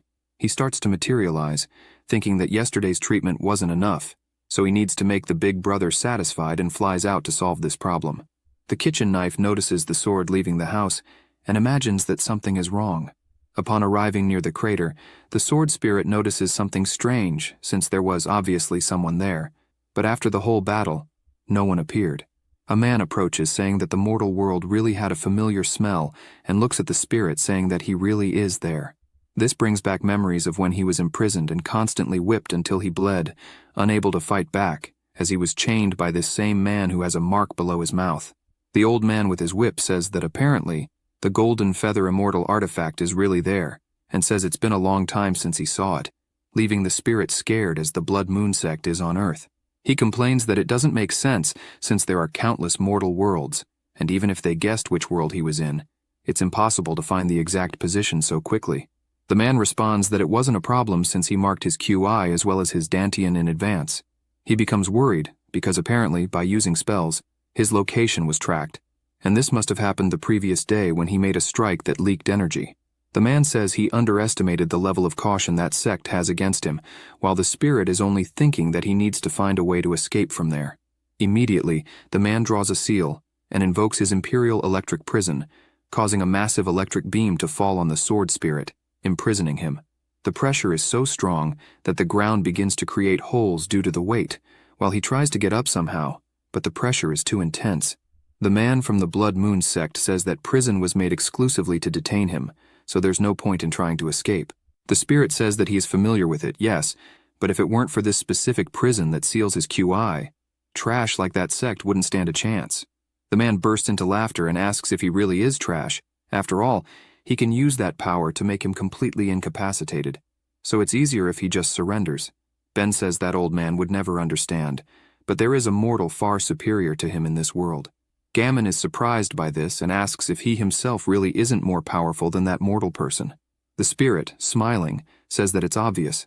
After all, in all these years he has never seen anyone close to his strength. Ben is thinking that, even though he doesn't match in power with that group, it's still a luxury to be able to follow them. He says this while starting to rise from that immense pressure, and says that scum like Gammon aren't even good enough to be called trash. The man makes a seal, saying there's too much noise, and a huge shine appears, bringing down a powerful beam of light with his Judgment Hour power. The attack hits him square in the stomach, making him spit blood while thinking that, as expected, he is still not qualified. After all, if the Proto wanted to save him, he would have intervened already, since, unfortunately, the older brothers cannot leave the courtyard due to the senior's supreme restriction. The spirit closes his eyes, thinking that now is the end. In the Proto's courtyard, the peach tree tells Chopper that unfortunately, they cannot leave there by the master's order. The phoenix says that everyone there knows the restrictions. Leaving that courtyard without permission will not only turn him into a mortal, but will also completely destroy him. Chopper says he already knows all that, but the sword spirit was sent by him. He says this and begins to walk, saying that if he is going to die, he will do it while saving him. After saying this, he flies towards Ben and lands with full force, causing a massive explosion and leaving Gammon scared, wondering which realm expert can be so powerful. Chopper says that when he gets angry, even gods and Buddhas have to kneel. With a huge flame in his hand, he says that an insect from the immortal realm dares to invoke his wrath. Ben asks if it really is his big brother there, and he responds if a lousy power can really capture him so easily. He prepares his finger and gives a flick, completely destroying that electric prison. Gammon, scared, says he is a member of the Blood Moon sect, the oldest in the entire immortal realm. So how dare they make a move against him? Chopper begins to walk with his 2 fingers raised, and a streak passes through Gammon's head, calling him useless trash and decapitating him instantly with just 1 strike using 2 fingers. After that, Ben is desperate, asking why his big brother left the courtyard. Chopper just tells him to shut up and come back with him to the house. The sword spirit is surprised by that and then smiles, saying he will indeed. After returning to the courtyard, Ben is on his knees next to the phoenix, and both are worried since they see Chopper bent down. A blue spirit is before him. She says that unfortunately, he broke the taboo by leaving that courtyard. Meanwhile, in the immortal Blood Moon sect, a man approaches to inform something to his sovereign and says that Gammon's life card exploded. The chief can't believe it and asks if it's really true. This leaves him thoughtful, as he cannot imagine anyone capable of killing a person from the immortal realm. There aren't many people in the immortal land who can do this, and he wonders if it has anything to do with the immortal emperor looking for his daughter. Since in the mortal world, someone with enough power to break the emperor's beam of light is extremely powerful. He smiles, saying that soon he will be able to share that world with the immortal emperor. Back in the mortal world, Chen asks his sister if she had a fun day since they bought a bag full of new clothes. She, happy, responds that it was a great day, and she had a lot of fun. At the entrance of the house, Aotian was waiting for the Prota, greeting him as soon as he saw him. Chen asks why he didn't come in and sit down, as there was no reason to wait standing outside. The man responds that he wouldn't do so without the senior's presence, and says he brought the treasure that was requested. He opens the small box, showing the mysterious sky ice crystal, having exactly the same effect that was asked for. The Prota is amazed by that crystal, and opens the door to his house, saying that next time he should just come in and sit down without any problem. Aoshin thanks him for his kindness, and the Prota says he should stay since he helped him a lot. After that, a huge beam of light appears in front of Chen's house. It was the immortal emperor, finding it strange that he was feeling the cultivation base of an immortal being, but now he can't feel it anymore. He decides to open the door a little to see if there is anything in that broken courtyard, but is surprised by what he sees. Inside the house is Aoshin, unable to believe that meals can improve a person's cultivation. Besides, he noticed that the tea can enhance spiritual roots. Looking at the cup, he still can't believe that just that made his bottleneck disappear, and definitely this is a unique opportunity. He looks at the Prota and wonders if this is his way of thanking him for the ice crystal. The old man notices that the crystal was placed in the refrigerator, and these are indeed very peculiar methods. Chen is happy, as he didn't expect it to be so easy to use. After all, he wanted a refrigerator for a long time since cold watermelon is delicious. He says this and asks Aoshin not to stand on ceremony when eating. The man understands this, but looking to the side, he sees that the girl is pouting with an angry look. The Prota, noticing this, flicks her head, saying she can't look at guests like that, and also can't eat so much cold watermelon, as it will give her diarrhea. Suling, upset, says she understands. The old man, noticing that now he can eat in peace, decides to grab a watermelon and thanks for all the kindness. At this moment he becomes thoughtful, since everything there is magnificent, so the watermelon must be too. He thinks this and takes a bite. He feels as if his body is exploding the dantian and looks up as if floating in the universe. He notices that this is a sign of advancement to the immortal land realm, and a power emerges in his hand as he is about to reach that level. He still can't believe how a simple watermelon can do this. He speculates that maybe it's all because of the kitchen knife, as it is extremely powerful and might have transferred QI to the watermelon as it was cut. Aoshin thanks the Prota for the wonderful meal and says that grace is priceless, but if there is anything he can do in the future, he will do it without hesitation. He says this, but imagines that he needs to leave urgently, as this power advancement will cause a huge explosion and he cannot, under any circumstances, destroy that house.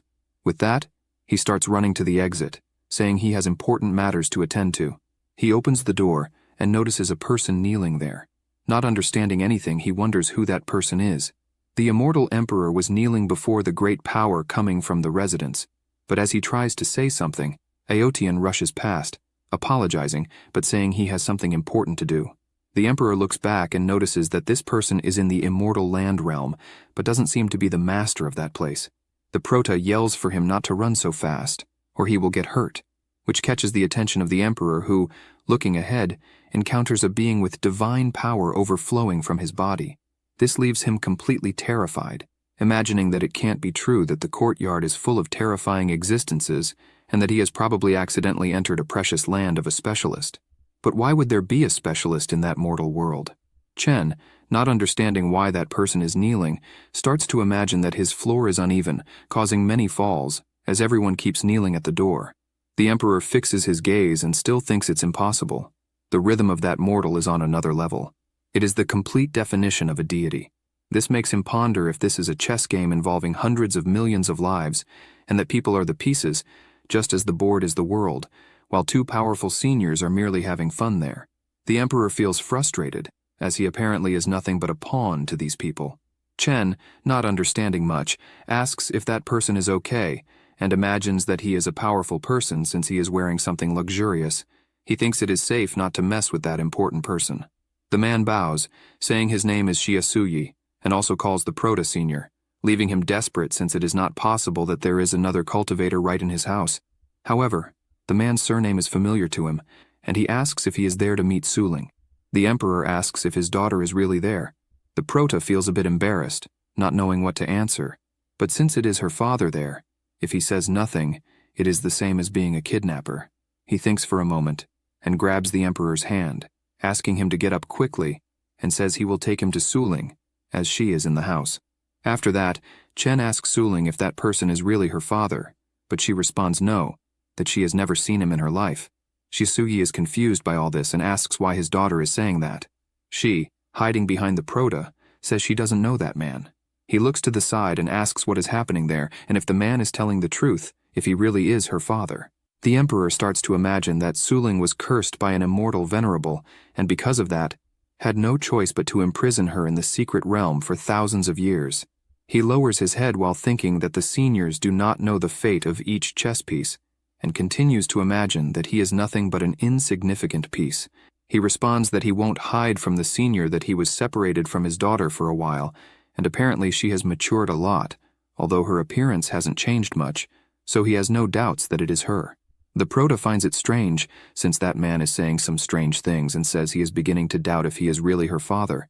Therefore, he decides to ask what birthmark Suling has on her body. The Emperor quickly responds that she has a snowflake behind her neck, leaving the Prota startled since it seems that man is really her father. He decides to ask the girl if she wishes to stay with him or with Jiasuyi, as she has no memories of the past. She wastes no time and responds that she wishes to stay with her brother Chen. With this answer, the Prota asks the Emperor to leave Suling in that house because, besides being her wish, she also can't remember if he is really her father. Moreover, she is at the right age to study, so he will pass all his knowledge to her. Shiasuyi is surprised that such a powerful being wants to teach his daughter, besides having cured her of the curse. Since all this will be for her good, he lowers his head and deeply thanks the senior for wanting to take such good care of Suling.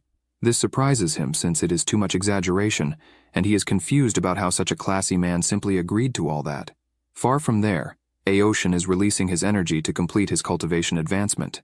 He finishes his seal and a massive explosion occurs around him. Relieved, he says that the advancement was successful since he finally entered the earthly immortal realm. At that moment, someone approaches. It is the immortal emperor congratulating him on his great achievement. The old man apologizes for having to run out of the senior's house, as he was about to advance in cultivation and ended up not greeting him.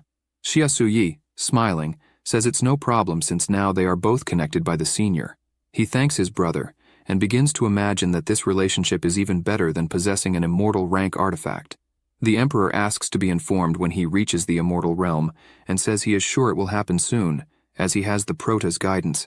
He hands over a token as proof of their meeting, informing him that presenting it in any major city or clan will grant direct passage to the immortal empire to find him. Aoshin is extremely grateful and asks how he should address him. He responds that his name is Jiasuyi, but everyone calls him the immortal emperor.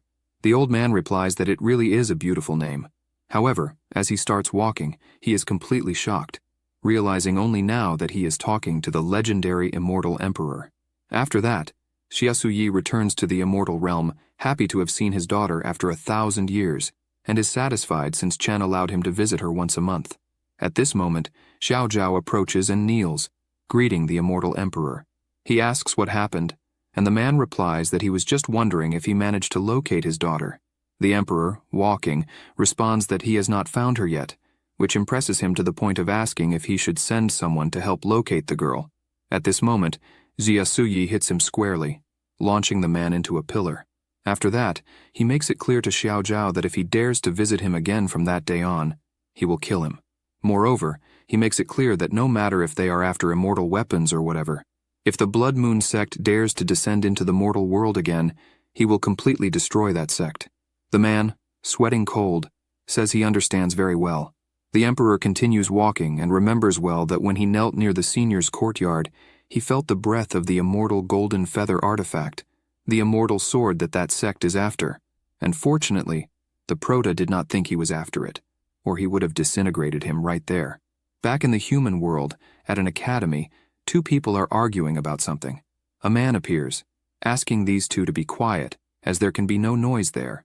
After all, they cannot lose the honor of the Shushan Immortal Academy. This man is Danteng, who is in the middle of his bath. Guozimo approaches and greets Master Danteng.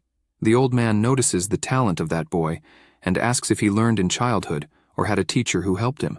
He replies that he started learning when he was 13 and has been consulting with Mr. Chen in the city for the past 4 years, as this person's knowledge surpasses the heavens, and if he had more cultivation, this person would be at least immortal.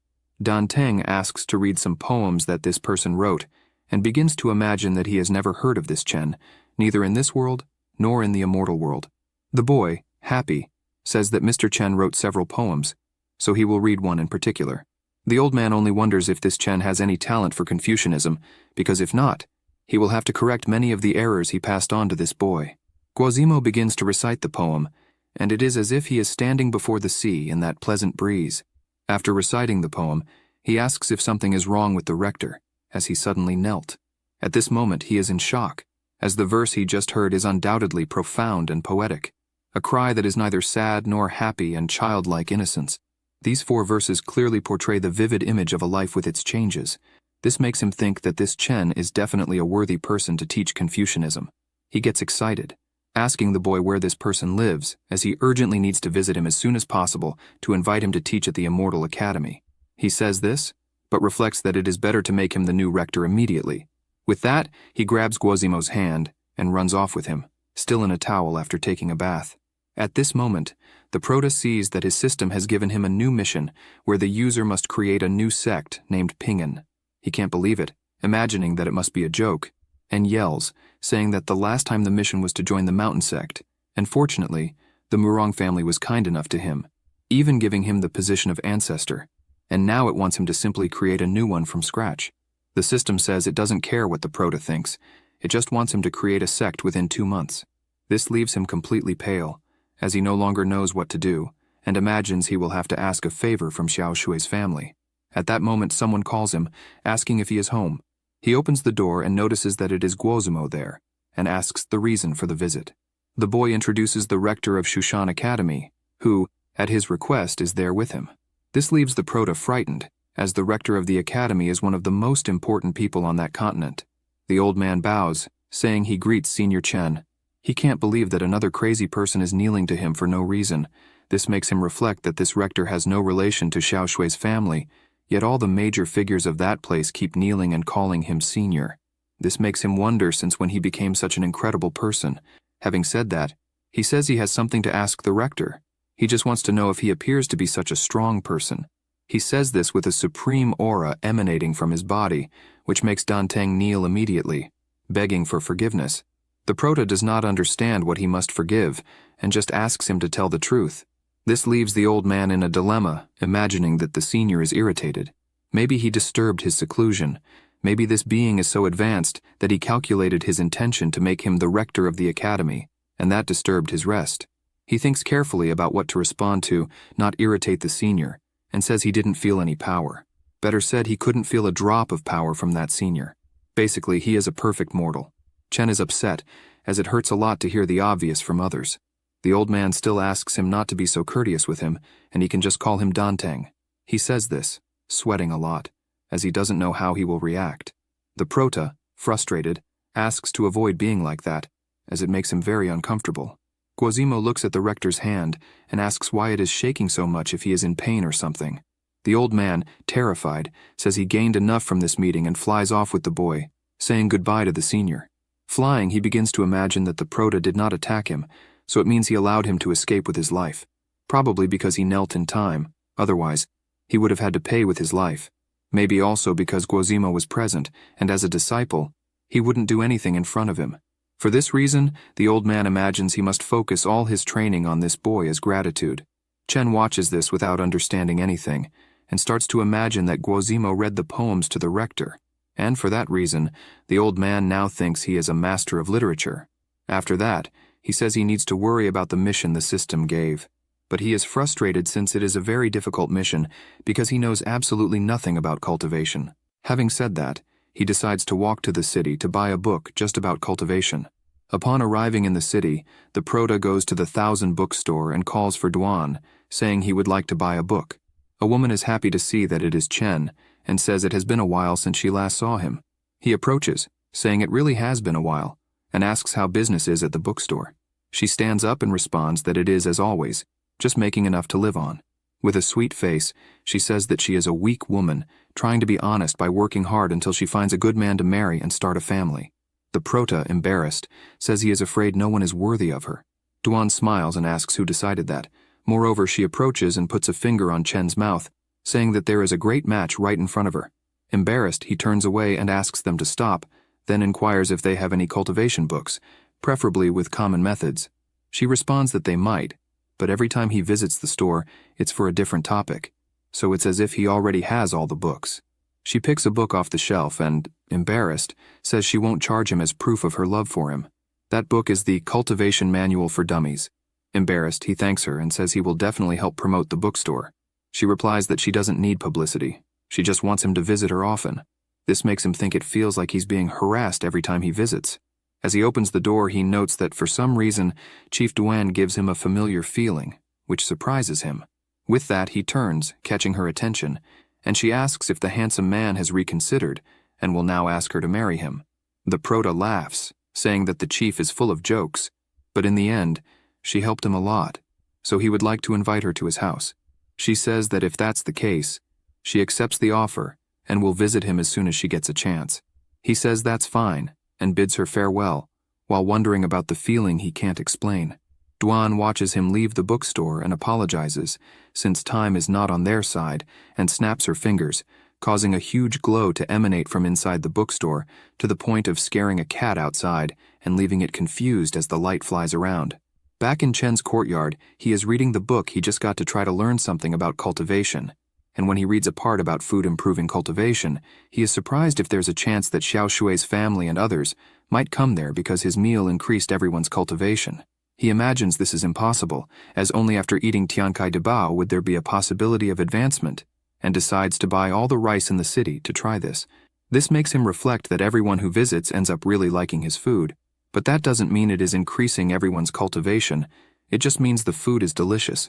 He thinks he should ask the Morong family to confirm this theory, and also take the opportunity to ask about establishing the sect.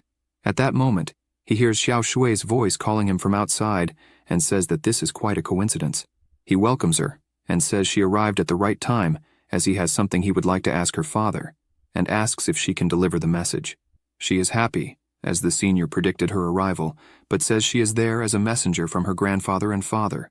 They thought of merging her family with the Magic Moon sect, thus forming a new sect in Chen's name. All shy, she asks what he thinks of this idea.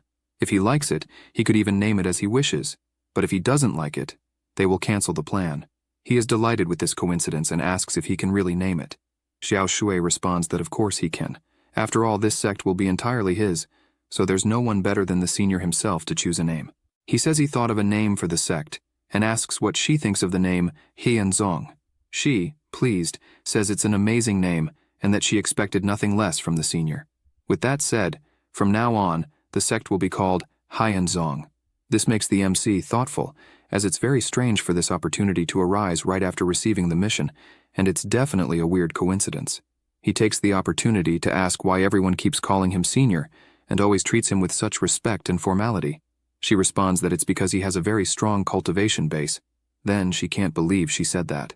The MC replies that he doesn't understand. After all, he's just an ordinary mortal. She starts trembling, wondering if she said something wrong, as she forgot that Chen cultivates only the mind. And to make matters worse, she mentioned his cultivation, which apparently he doesn't like. The MC becomes thoughtful about this, but has a feeling that if he delves deeper into the matter, she will kneel, so it's probably better to stop there. He decides to change the subject, saying that he'll soon bother them about the sect's construction, and offers her lunch before she leaves. Xiao Shui immediately kneels, asking for forgiveness and saying that they have already been too greedy but learned their lesson with the hidden sound stone and will never try to take advantage again. He doesn't understand what on earth she's talking about and says he's just referring to a meal. She turns pale, wondering if she made another mistake, and runs out, apologizing to the senior, as she has some things to take care of first. Chen, still confused, imagines that he just asked a few questions, but this ended up creating more problems besides her saying that he's strong. He starts walking, saying that if he were really strong, the story would be different. At that moment, a strong light appears in the sky. It's a meteor heading towards the Earth. The meteor gets closer and closer. A woman asks the man if he will take responsibility. He approaches and says that's obvious after all. She's the only one in his heart, and says that his love for her is as powerful as a meteor. He says this, and notices something strange approaching. This makes him panic, as a real meteor is falling to the Earth, and he yells for everyone to flee. Aoshin notices that this is the Hongzi stone, and judging by its size, it must not belong to just anyone. Besides, he notices that the meteor is headed for Senior Chen's house, which is not surprising since it crossed the entire universe to reach its rightful owner, and he wanted to be lucky enough to see him use such a treasure. In the house's yard, the phoenix in the shape of a chicken asks why this is happening again, as apparently her master's luck attracted another calamity, and asks the little fish to take care of it. He responds yes, and immediately transforms into a spiritual dragon, which is his original form, and throws the meteor in another direction. Aoshin is shocked by what he just witnessed. That is definitely a real dragon. He returns to his home as apparently the senior has already taken care of the meteor. The giant stone hits the temple of the Empire of 1,000 Feathers squarely. On a blessed night, the kingdom burned and was reborn. Prince Qianyu awakened a superhuman physique and became one of the greatest talents on the continent, and the great emperor managed to ascend to the Mahayana realm, and within just 1 month, the imperial kingdom of 1,000 Feathers was renamed the Empire of 1,000 Feathers, becoming the center of all power.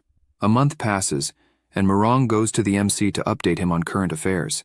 He says that this matter wasn't supposed to bother him, but the Empire's princes took many people and are asking for cooperation to discover new treasures, and he says that unfortunately, the illusory moon has come under enormous pressure, and for this reason, they had to stop the work.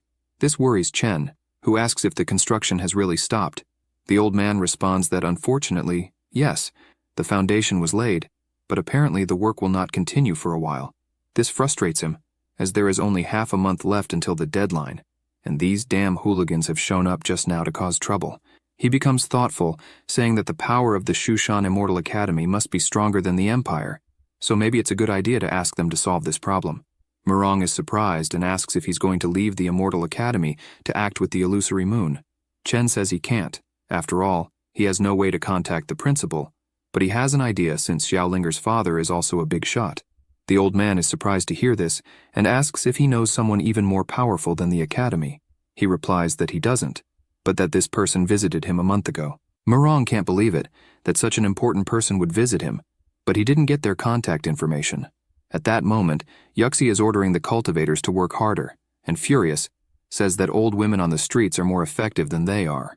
The three become angry at the lack of respect, but the girl simply says that if they're upset, they can just fight the guy next to her. This guy is an immortal cultivator of the Transcendence realm. Someone brings her some watermelon slices, but the girl asks why it took so long, calling them useless. The maid is Xiao Shui, who is furious at being treated this way. Yuxi takes a bite of the watermelon and throws it at Xiao Shui's head, saying it's awful and to get another one. Xiao Shui clenches her fist, furious, wondering what she should do. The brat provokes her, asking if she wants to say something. Xiao Shui takes a deep breath and reflects that she can't get angry, not in the sect, and notices her grandfather arriving. She runs to him and asks what the senior's response was. He says that unfortunately, it's inconvenient for Chen to take action himself, so it might take some time before anything is done. This frustrates her, as it seems things aren't going to improve. Suddenly they feel a tremor and ask if it's an earthquake. Yuxi stands up, asking if by any chance a new treasure is about to be born, but notices a huge creature appearing in front of her.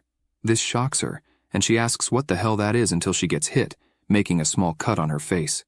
Zhao Feng is surprised because he recognizes the creature. It's a black serpent, a very large one indeed. People start fleeing while the princess keeps shouting for them to stop the creature. At that moment, someone arrives.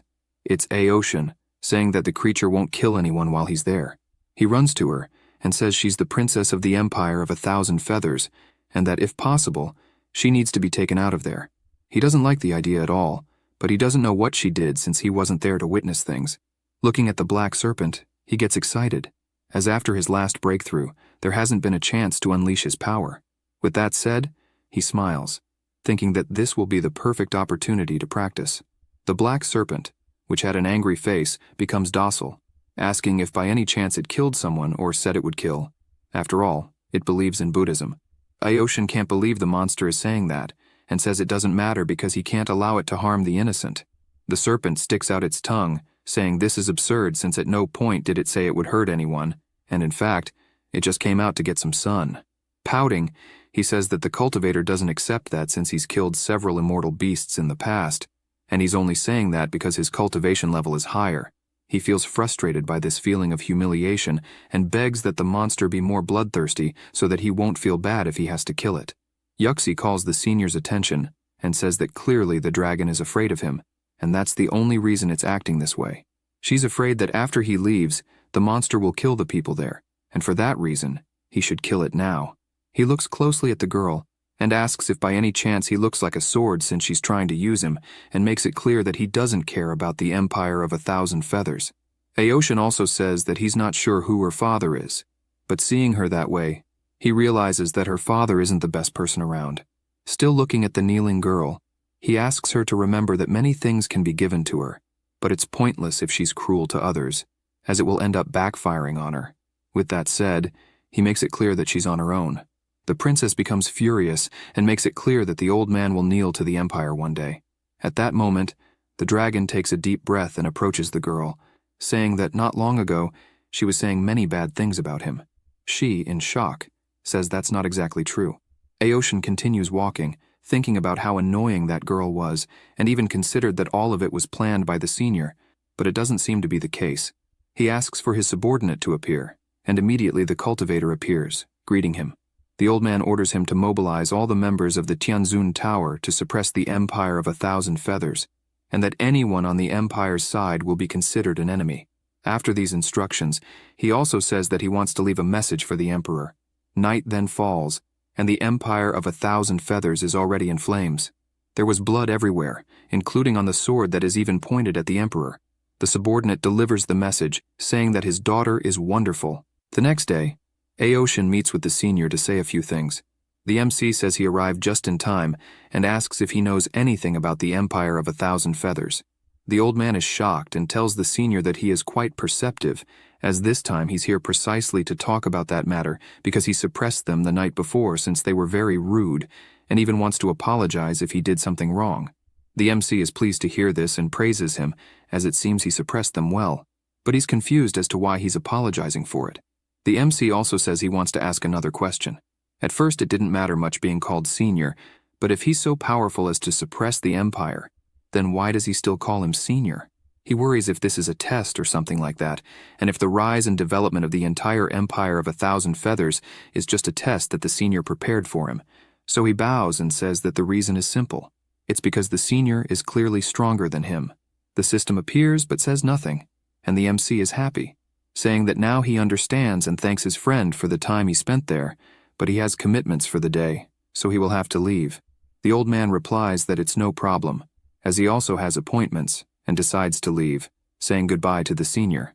Before passing through the entrance gate, he notices that Chen doesn't seem to be angry or anything like that, and his hunch about all of it being a test must be correct. After being alone, the MC calls the system and starts yelling for it to appear at once. A window pops up asking what he wants. The MC, furious, says that he always found it strange that everyone treats him with extreme respect and almost believed he was truly powerful, but the system kept saying he was weak, so he'd like to know what the explanation is. The system says he can find someone to fight, and if he manages to defeat them, it will bow down to him once and for all. This only makes the MC angrier, as it's clear he can't trust it, and he starts thinking about whom he could train with, considering Xiao Shui's family, as they were quite respectful when they saw him. Still thoughtful, he imagines that he can't fight against himself or even against bandits, since if he's really weak, he'll be beaten to death. With this in mind, he looks outside and, seeing the peach tree, has an idea. Suling was resting until the MC arrives, asking her to do her brother a favor. With a smile on his face, he asks her to have a friendly sparring match with him. The system can't believe this absurdity, just like all the animals in the yard, imagining that their master is truly shameless. He asks her to take a bamboo stick that's near the tree and use it as a weapon. His sister grabs it and says okay, asking if he really wants to fight. The MC replies that he does, and he'll even take off his shirt first. She becomes worried, thinking that he might get hurt by being unprotected. He asks her not to worry after all, it's just a dirty shirt. She simply says okay. Chen smiles and says she can start whenever she's ready. However, immediately, the bamboo stick flies toward him, scaring him with its speed until it hits him and knocks him to the ground. She panics, seeing that his face is injured, but he just says it's fine and that he just wasn't ready yet. He says this, but inside he's in shock, as he never imagined Suling was so strong. He couldn't even dodge that strike, and it seems the system is right since he can't even avoid a hit from a little girl. He then asks her to start again, but the girl is so fast that she hits him again, leaving him in disbelief at the absurd speed with which that bamboo stick reaches his face. The whole afternoon goes like this, with him asking his sister to attack and her obeying until he gets tired and lies down on the chair all bruised, thinking he's not strong at all. The system appears, saying it told him so, which only makes the MC more furious, telling it to shut up. He crosses his arms, frustrated that he really thought he was strong. Despite everything, he's still in disbelief at his little sister's strength, thinking she must be from a family of cultivators, as her strength is far above that of a normal child. He looks at her closely and realizes that she is clearly stronger, but he firmly believes that Elder Aoshin wouldn't have any reason to lie. This makes him think that maybe it's a bug. It's written in the practice book that a cultivator can sense the opponent's strength through their breathing, and although his strength is weaker than Suling's, maybe people think his breathing is powerful because of this bug. This must be a good explanation for why people keep calling him senior, even though he makes it clear that he's just a mortal. The MC gets excited, thinking that if that's the case, he can pretend to be a fox and a tiger. His sister is confused, not understanding anything. Night falls and Chopper is sitting by the fountain talking to the little fish, saying that the black dragon has the breath of the dragon family. But it's strange because, despite having dragon blood essence, it didn't use it fully. The little fish responds that maybe he ate a dead dragon with a good level and was probably wounded by trash in the realm of the gods and accidentally fell into this mortal world, where he was eaten by the black serpent. Besides, it says it's not possible to absorb it alone, but if it stays close to the little fish for a while, it will have a great chance to absorb this essence completely, to the point of becoming a true dragon. The phoenix asks Chopper if he wants to train it and make it a messenger boy in the future. He responds yes and calls the spirit of the sword for its first mission. The little fish emits a light from its mouth and asks the sword to make the dragon absorb it until it transforms. Only then will it be allowed to return to the yard. The spirit, pleased, says it understands and will do it immediately. Still at night, the spirit of the sword flies until it finally lands, asking the dragon not to be nervous, as it's not there to kill it. It also says that trying to hide is useless, especially in such an obvious place. The dragon calls it boss and asks if there is any business to discuss with it. Hearing this makes the spirit happy, since no one has ever called it boss before. The monster is confused, wondering if it said something wrong, as the kid's face looked strange. The spirit then calls the dragon's attention, which looks on without understanding anything. The kid is once again amazed while the monster asks him to speak up. He then coughs and says that there are some important figures who want to hire it as a messenger. The first option is simply to accept being a promoter. If it doesn't accept this, there's the second option of being defeated and then being forced to agree. So, it just needs to choose one of the options. The dragon becomes worried, as obviously there's only one option to choose. The kid points his finger, asking if it's satisfied with something, and then a huge explosion occurs in the sky, leaving the monster scared by that power. He also says that he doesn't want any trouble, and the spirit says that neither does he. In fact, he has a meal to offer. With that, he throws the ball of light that the little fish gave him into the dragon's mouth, who is impressed, as there is clearly pure dragon energy inside that bubble. Immediately he realizes that he has absorbed 1/10 of the dragon essence, and that it contains the secret art of transformation. Apparently now it will even be possible to change forms, activating his ability, until something with ears and a wagging tail appears. The dragon has just transformed into a dog, which worries him, wondering why on earth he turned into a dog. Ben bursts out laughing, but makes it clear that he's not laughing at the dog form, but rather thinking of something happy. The dragon realizes that's a blatant lie, especially since he starts laughing again, saying it's funny. However, he then gets serious, and asks him to follow, as it's time to meet the true boss. Upon arriving at the house, the dog immediately senses that this is trouble, especially when looking at Chopper and the Phoenix, who are clearly incredibly powerful and intimidating. At first he thought there was only one powerful being there, but apparently the entire courtyard is filled with them. With this in mind, he greets all the big brothers present. Chopper tells the spirit of the sword that the little trash has been well trained, it seems. He replies that it's not that, and that it was all possible thanks to the teachings of the older brothers. Chopper tells the dog to get up and makes it clear that from that day on, in that courtyard, he is to pretend to be a dog, especially in front of their master, and if he doesn't do it properly, humanity will be destroyed. The dog, trembling all over, says he understands perfectly. Still trembling, he goes to the fountain, as someone called him, saying that his ancestors are present, and this could be a great opportunity. Frodo, which is the dog's current name, asks who these ancestors might be. The little fish then says hello, and immediately he feels a strange energy, as just looking at that fish makes his whole body feel like it's boiling.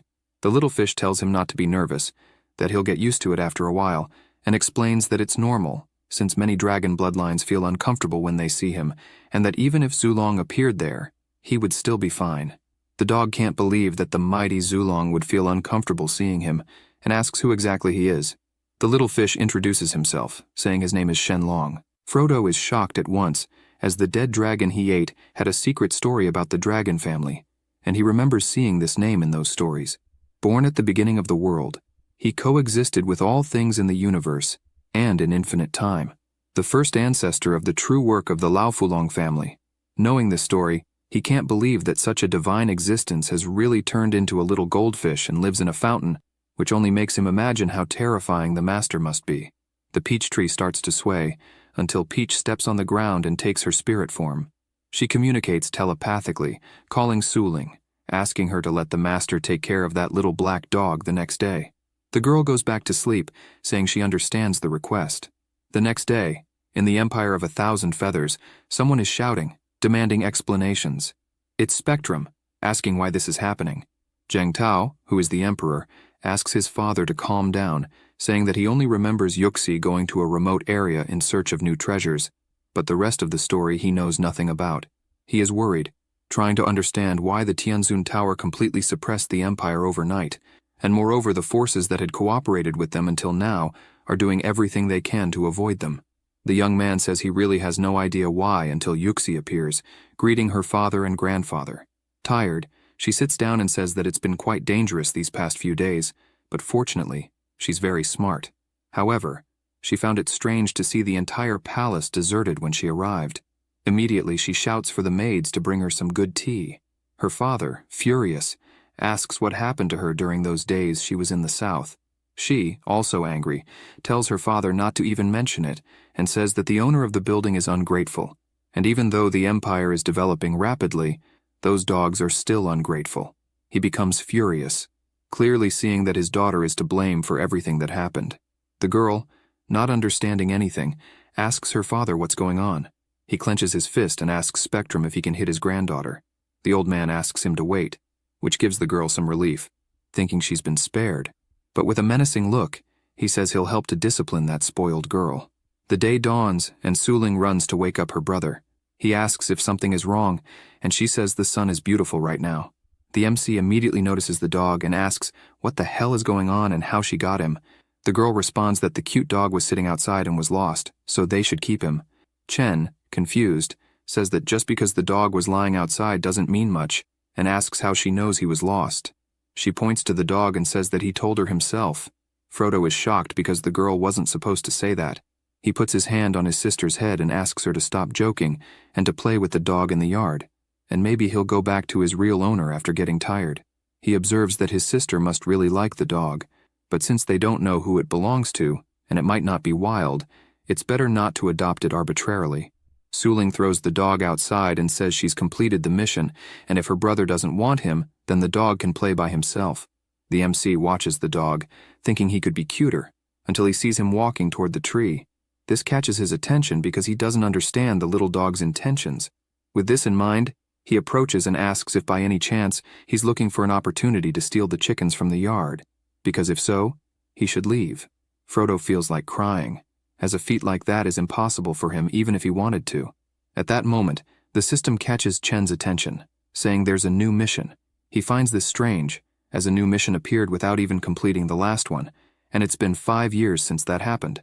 The notification says the mission is simple. He needs to recruit 10,000 disciples for his new sect. He goes crazy over this, as he needs 10,000 people in 10 days, and obviously the intent is for him to fail, since not even the entire city has that many people. The system informs him that the consequences of failing this mission won't be death. This relieves him, as he won't have any problems if he fails. However, the system says that his penis will be reduced by half. Upon reading this, he grabs the system panel and throws it to the ground, outraged by such absurdity. At that moment, Murong knocks on the door, asking if he can come in. Chen is happy, and says he arrived just in time and can come in, and when they meet, he asks if there is any news about the Empire's issue being resolved. He replies that some people took action, suppressing them, and with that, several sect matters were concluded, and they can start accepting apprentices soon. The MC is pleased with this, and says that it seems Elder Aoshin is quite powerful. He says this, and imagines that his visual bug is quite strong, and is surprised that the old man managed to suppress the Empire so easily. Murong agrees that Aoshin is amazing, and starts telling him that a few days ago, a monster appeared at the treasure site, scaring everyone there. While telling this story, he notices something strange around him, until he sees the dog lying next to him. Chen looks to the side, asking what happened, and he had already run to the door as if he was afraid of something. At that moment, he notices that the breathing of that black dog is identical to that of the black serpent that appeared the other day. But why would the monster be there? The dog just sits there, posing no danger to anyone, making Chen ask the old man if he's afraid of dogs to be so scared. He responds that no, there's no problem, and he approaches again, asking what matter the senior would like to discuss with him. The MC feels a bit embarrassed to ask this, but he says that the sect needs to recruit 10,000 apprentices in 10 days and asks if that's possible. Murong, with his eyes shining, replies that yes, it's possible, but they'll need the help of the elders. He says this, and imagines that if the senior personally goes to the cities, the whole world will want to join the sect. With this in mind, he points to the dog and says that he'll only need to borrow him for a few days, and if he does, he promises that the 10,000 apprentices will be secured. He's excited, thinking that all this goes against the master's mental cultivation, but that black dragon will be more than enough. Chen is confused, wondering if they only need that black dog, and starts thinking that Murong was initially scared of the dog and even mentioned that there were monsters there. This might mean that the dog could be a monster. Meanwhile, Frodo is terrified, wanting to be a quiet dog, but it's clearly becoming very difficult. This makes him reflect on a book he read, where some demonic beasts seem normal, but are usually fierce and bloodthirsty, and if he only ate the chickens, it wouldn't be a big problem. But things would change if he attacked Suling. With this in mind, he asks the old man what exactly he plans to do with that black dog. Murong replies that he's going to take him to the city, obviously. This further solidifies the MC's suspicion that the dog is a demonic beast, and with this in mind, he asks Murong to quickly take the dog away. The old man picks him up in his arms and reassures him not to worry, as he will definitely get the 10,000 disciples within the 10 days requested. Frodo, not understanding what on earth is happening, asks for help from his ancestor, who tells him not to be afraid, as he can secretly return in the middle of the night. After that, Murong flies off towards the city while Chen remains worried, unsure if the task will be completed, but wishing he could participate. This makes him think that, thanks to the system bug, he could attract many people, perhaps even enjoy this feeling of admiration, even if just a little. However, he's unsure if this aura works on everyone, so it would be sad if the time came and no one saw this invincible aura he seems to have due to the bug. People would just point fingers, asking who that idiot who thinks he's important is. With this in mind, he goes back inside his house, thinking that he should trust this task to Murong. Murong arrives at the new location and immediately enters, telling the dog that this is the new place for the sect. Frodo catches his attention and, furious, says that the old man made him miss many chances to become stronger. He asks Frodo not to get angry, as he only wants to help, and explains that the senior doesn't like greedy people, so it could end badly if he stays there too long. Besides, this is the senior's sect, so after helping him, he will say a few words of praise, affirming that the dog was quite useful. Frodo then realizes what this is about and thanks him for the kindness, as it seems that Mr. Murong was secretly helping him, so he will be indebted when this is over. Aware that the sect belongs to the senior, he decides to contribute more, and summons the sect's protective formation, also activating a huge magic circle filled with spiritual energy that, once activated, can even resist attacks from the peak of the Mahayana realm. He also summons some swords, saying they are part of the formation, and along with them, several treasures appear, as they are useless to him. but he will give everything to Murong for all the help. The old man thanks the dragon brother for all his kindness, but says he will still need his support for the next scene. Frodo says it's fine and takes on his dragon form, as doing so is no big deal.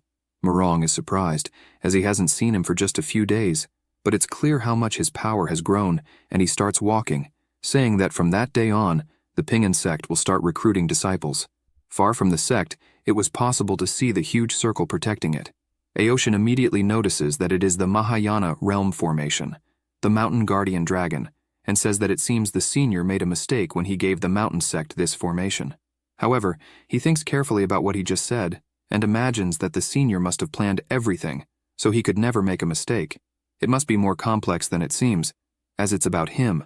This makes him widen his eyes, imagining that it might be a god-level test for the 3 parts. The first was the Empire of 1,000 Feathers. The senior calculated that this would be arrogant, but they still had a chance. The second was himself, who, although under the senior's command, after rescuing the people of the mountain sect, took the initiative to suppress the Empire of 1,000 Feathers, thus passing the test. Now, the third is the mountain sect, which obviously also passed the test, so the powerful senior gave them this great opportunity. He smiles and thinks that everything is flowing perfectly, and the senior is definitely terrifying. After that, he calls his subordinate and asks him to bring a great gift. The cultivator agrees but doesn't know what kind of gift his master needs. He responds that the gift must be at the level of a top existence on the continent. Meanwhile, at Chen's house, the system notifies that the task of establishing a sect is complete, and the reward is a free lottery. The MC is surprised, as it was done in half the time, and he didn't expect Murong to be so quick to complete this task. He still thinks that maybe he should entertain them better next time as a reward. The lottery begins while the senior imagines that, in any case, he can't draw anything good. He also has the sword he got on the mountain, which is total trash. Ben, hearing that, is shocked. The lottery draw is completed, and with it, the reward comes through a portal, falling on top of Chen with that enormous weight. He looks more closely to understand what it is and realizes it's a super fertilizer. This time the draw was excellent, as he needs something like that for his backyard, and this fertilizer looks modern and should have a very good effect. He decides to call his sister, asking if she wants more watermelons, and if so, they will go to town to buy more. She is happy and runs to him, saying she does. They go to town, and upon arriving at the shop, they buy some watermelon seeds. Meanwhile, someone is watching from afar. They return home, grab an axe, and start preparing the soil while Suling plants the seeds. Then, the MC applies the fertilizer he just received to improve his crop. The two are happy as they look at the plantation and say that they've finally completed the task. He says this, and notices the clothes he's wearing, as well as his hands being covered in dirt, and it seems more and more like he's straying from the path of cultivation. His sister shouts, asking him to look at the ground, and he realizes that a sprout is already growing. This makes his eyes sparkle, as he didn't expect that super fertilizer to be so powerful as to make it grow so quickly. He thanks his luck, as he finally got something good and not the junk he received before. The little dragon, the broom, and the kitchen knife all lament not being as useful, since they were all called junk. Suling, already drooling with hunger, says that soon they will have watermelon. Her brother, however, tells her that, unfortunately, no, and that despite the fertilizer being good, it will still take at least half a month for the watermelon to grow. She gets upset about this while he says he's going to go inside the house to change clothes. She looks at the fertilizer and goes over to the bag to try something. She takes a handful and starts spreading it over the plants, covering the entire watermelon plantation with fertilizer. Suddenly, the plantation begins to grow instantly, making the MC hear a strange sound from inside the house and leaving Suling scared. She turns around, hiding the fertilizer shovel, and tells her brother that the watermelons have already grown large, so they can eat them. This surprises him, as that fertilizer is even more powerful than he thought, even using just a little. He says this, and watches his sister, then looks at the fertilizer bag, noticing that the quantity has decreased by more than a third, and asks her if she knows what happened. She awkwardly says she knows nothing. Probably the wind blew it away. At this moment, someone is at the gate looking at the two near the watermelon, and their eyes shine upon seeing Chen asking his sister to wash her hands. After that, the MC becomes concerned, looking at the watermelon, as it grew too fast, so he can't be sure if it's safe to eat. For safety reasons, he tells his sister that he will eat first, but notices that she is already devouring two at once, and asks if she doesn't feel anything bad. His sister says no, and that it's actually quite sweet. He says that's good to know, but asks her to eat slowly. After all, no one is going to steal it from her. She says you never know, after all, her brother might end up giving it to the person outside later. He gets confused, wondering if there's someone outside, and decides to check if there really is someone there. Upon opening the gate, he notices that there really is a boy there. The child is shocked to see the MC up close, as he felt a powerful energy emanating from his body, to the point that his own body was paralyzed with fear. He asks if the child is some kind of cultivator or something like that, and imagines that once again his visual bug is scaring someone, and even the elders have trouble calming down, let alone a child, but wonders why the child isn't saying at least a word. He gives a piece of watermelon to the child, asking him to eat it and then go home. After all, he can't let the parents worry without knowing where their child is. He hands over the watermelon and closes the yard gate. The child says that was terrifying. He even thought he was going to die. The MC opens the gate again as he heard the child whisper something, and closes the gate again, imagining that the cultivators of that world are not normal. The child gets ready and starts running at full speed, thinking that he needs to escape, and that even the most precious treasures ever found don't compare to that person, as it was the first time he was so scared to say anything. He recalls when he first met Chen at the watermelon shop, and it was the first time he met someone with such a high level of power, and fortunately, the elders didn't blame themselves. He runs to a tree and starts eating the watermelon he received, thinking that the senior doesn't want anyone to disturb him. Suddenly, he feels something strange in his body and realizes that he has created a great realm, advancing from level 1 Bingu to the 5th layer of Dandan. Looking at the watermelon, the MC wonders if this was a chance given by the senior, and probably the sudden rise of the sect might be related to this powerful senior. With his amulet in hand, he says he needs to inform his grandfather that things are more complicated than he imagined. Back at the MC's house, he thinks he needs to lock the doors tightly, as that fertilizer is divine, and if it spreads to others, it could create major problems. Out of nowhere, he stops and starts wondering how on earth his little sister knew there was someone outside, and asks her to honestly answer if she has a cultivation base. Suling becomes worried about what she should say, as she originally wanted to get along with her brother by being a normal person, but seeing how serious he is, she answers that yes, she has a cultivation base. This shocks him, as that little girl already has a cultivation base, and he doesn't. Embarrassed, she says that although she has one, it's still very weak and can't compare to others. The MC says that she lied to him for so long, and asks what stage she is at the moment. She becomes concerned about what to answer, and asks if it's in the chi practice period. She just read what the peach tree wrote on the sign for her to say. Chen looks back, finding it strange that his sister answered with a question, but he doesn't see anything near the tree. He decides to ask when she started cultivating, and again, the divine peach raises a sign for her to say that it wasn't long ago. He quickly looks at the tree and starts to find it strange, as every time Suling answers, she looks in that direction first, as if someone is teaching her what to say. He returns to the house, as he's not understanding anything. He grabs some watermelons and makes it clear to his sister that if she's not completely honest with him, he'll confiscate all the watermelons. Suling gets worried about this and points to the peach tree, saying that it was Sister Peach who has been teaching her, and pleads not to confiscate the watermelons. This confuses him even more, as she's calling the peach tree Sister, and he remembers that the cultivation practice book mentions that in this world, all things live for a long time and can even become immortal. Anything can take human form and even speak. He looks closely at the peach tree and remembers that it was considered mute by the system, but he hasn't noticed any difference in the last 5 years. Thinking about all this gives him an idea, as the peach tree, like the fertilizer, were prizes sent by the system, so that must be the reason they are different. The divine peach is upset, as Suling betrayed her for a few watermelons, and suddenly a system appears in front of her, telling the peach tree to find a way to resolve this, and if she is exposed, she knows what the consequences will be. This scares her, making her gather energy in her finger and shoot it toward Suling's head. This makes her tremble, and she starts saying that she suddenly feels dizzy, and mentions that not only did Sister Peach talk to her, but clouds also appear in the sky saying some things, and even the watermelon keeps waving.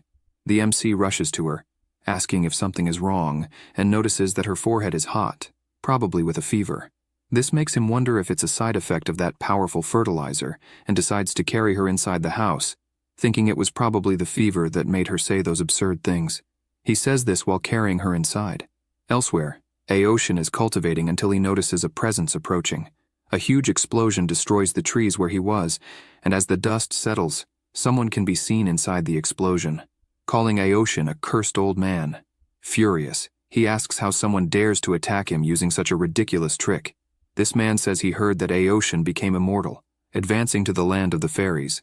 It was Gu Feng, asking if he can still say hi. The old man is furious with his friend, as how can he call that attack a greeting? This makes him think that the best magic weapon costs about 300,000 ling yuns. The body technique costs about 500,000, and yet he was still able to escape easily. But he definitely didn't lie when he said he managed to break through to the immortal land with the help of some senior. Aoshin mocks, saying he's too lazy to call something the Mahayana Peak, and even the Mahayana Summit has the desire to call that weapon in front of an immortal, and he teases, saying that his friend is still at the Mahayana Peak and apparently is doomed to stay that way forever. The old man responds that the filthy red-haired one has some skill, but he shouldn't mention the Mahayana Peak. He goes on and mentions it again, leaving his colleague irritated, telling him to go to hell. Back at Chen's house, Su Ling is lying in bed, resting, as she apparently has a fever. However, the MC doesn't understand why this suddenly happened. He thinks the problem isn't the watermelon after all. He ate it too and is fine, and he wonders if it might have something to do with her being a cultivator, and him not. At that moment, someone knocks on the gate asking if anyone is home. He opens the gate and asks Murong not to ask that every time since he can just come in. The old man is surprised to see that there are numerous giant watermelons, considering that a few days ago there was nothing there. So how did the senior plant so many, and how did they grow so fast? Moreover, he observes that the spiritual energy in them is 1,000 times stronger than the most potent spiritual medicine he's ever seen. The MC notices that Murong is staring at the watermelons a lot, and starts to remember that in cultivation books, it says that if you absorb too much spiritual energy and don't refine it, the cultivator will get a fever. With this in mind, he asks Murong if he thinks the watermelons are elixirs. He asks if the senior is joking since there's no way they could be elixirs. He says this, but he knows perfectly well that they are all elixirs. Chen feels frustrated, as he apparently understands nothing about cultivation, and Su Ling's fever must have another cause. The old man says he has opened the sect's doors and will be receiving new disciples, and it would be interesting if the senior could attend. He laments, saying that his sister is sick, so he won't be able to go out. Murong says he understands, but imagines that the senior must like to play games. After all, there's no way someone at Su Ling's immortal level could get sick. Chen grabs a watermelon, saying that he can't let his sister eat them all, and hands it to Murong, asking him to share it with the people at the ceremony. He accepts gladly, thinking that for the senior, it may be nothing, but for them, it's a great opportunity. With that, he stores the watermelon in his storage ring and thanks him, saying he'll head to the sect to make preparations. The MC thanks him and reminds him once again that they need to have 10,000 apprentices if it's not too much trouble. He says that won't be a problem. After that, the ceremony begins, with many people participating in the event at the sect. Xiao Shui asks her grandfather if the senior will attend, but he replies that he won't, as the sect master has important matters to attend to. He says this and notices that the princess also attended the event. She greets Grandpa Murong and says she will keep Xiao Shui company. Murong shouts to everyone that the celebration will begin. An emperor from the old empire approaches, saying he wants to talk for a bit. Another person also shouts, saying they are from the Supreme Empire and would also like to speak with the sect master. Meanwhile, another cultivator watches from afar and says that there's nothing there but the power of the dragon, which, by the way, is almost useless. This is the young master of the Purgatory sect, asking where the supposed immortal who was supposed to be there to help him is. The man, who is the first cannon fodder, says he really didn't lie, and proof of that is that several emperors are granting favors to them. The young master makes it clear that all this must be a trick to deceive the disciples into following the ceremony, and makes it clear that he doesn't want to hear any more nonsense, and says that at the moment they are sneaking into the sect. So, the mountain protection formation won't affect them, and the empires won't be a threat. He looks up and says that, fortunately, the Sky Flood Dragon is only at the Mahayana Peak, so he can fight it without problems. With this in mind, he orders them to capture Yao Shui. Looking at her, he imagines that he'll finally have the chance to capture her and turn her into a corpse weapon. She feels like someone is watching her and notices a crazy person making some strange poses. Suddenly, he gets startled as he sees some powerful auras approaching, starting with Dan Teng, the director of the Sushan Immortal Academy. Next comes Gu Feng, the owner of the treasure hall, accompanied by his granddaughter. And finally, Aoshin. They all say they are present to congratulate the sect. The young master can't believe why on earth the three main powers are there. He says this while watching the three walk into the sect. Aoshin becomes furious when he sees his old friend present and, apparently, has heard about Chen. Murong approaches and thanks the three seniors for their presence and apologizes for not receiving them in advance. Aoshin thanks him for the reception and says Murong is very polite, and apparently this is the second time they've met. Dan Teng greets Murong and says he is Dan Teng, the director of the Immortal Academy, and apologizes for showing up uninvited. Gu Feng begins his introductions, saying he is the head of the treasure hall, but before he can finish, Ao Tian says they can just call this old man an idiot. This makes Gu Feng furious, as he was being formal at that moment.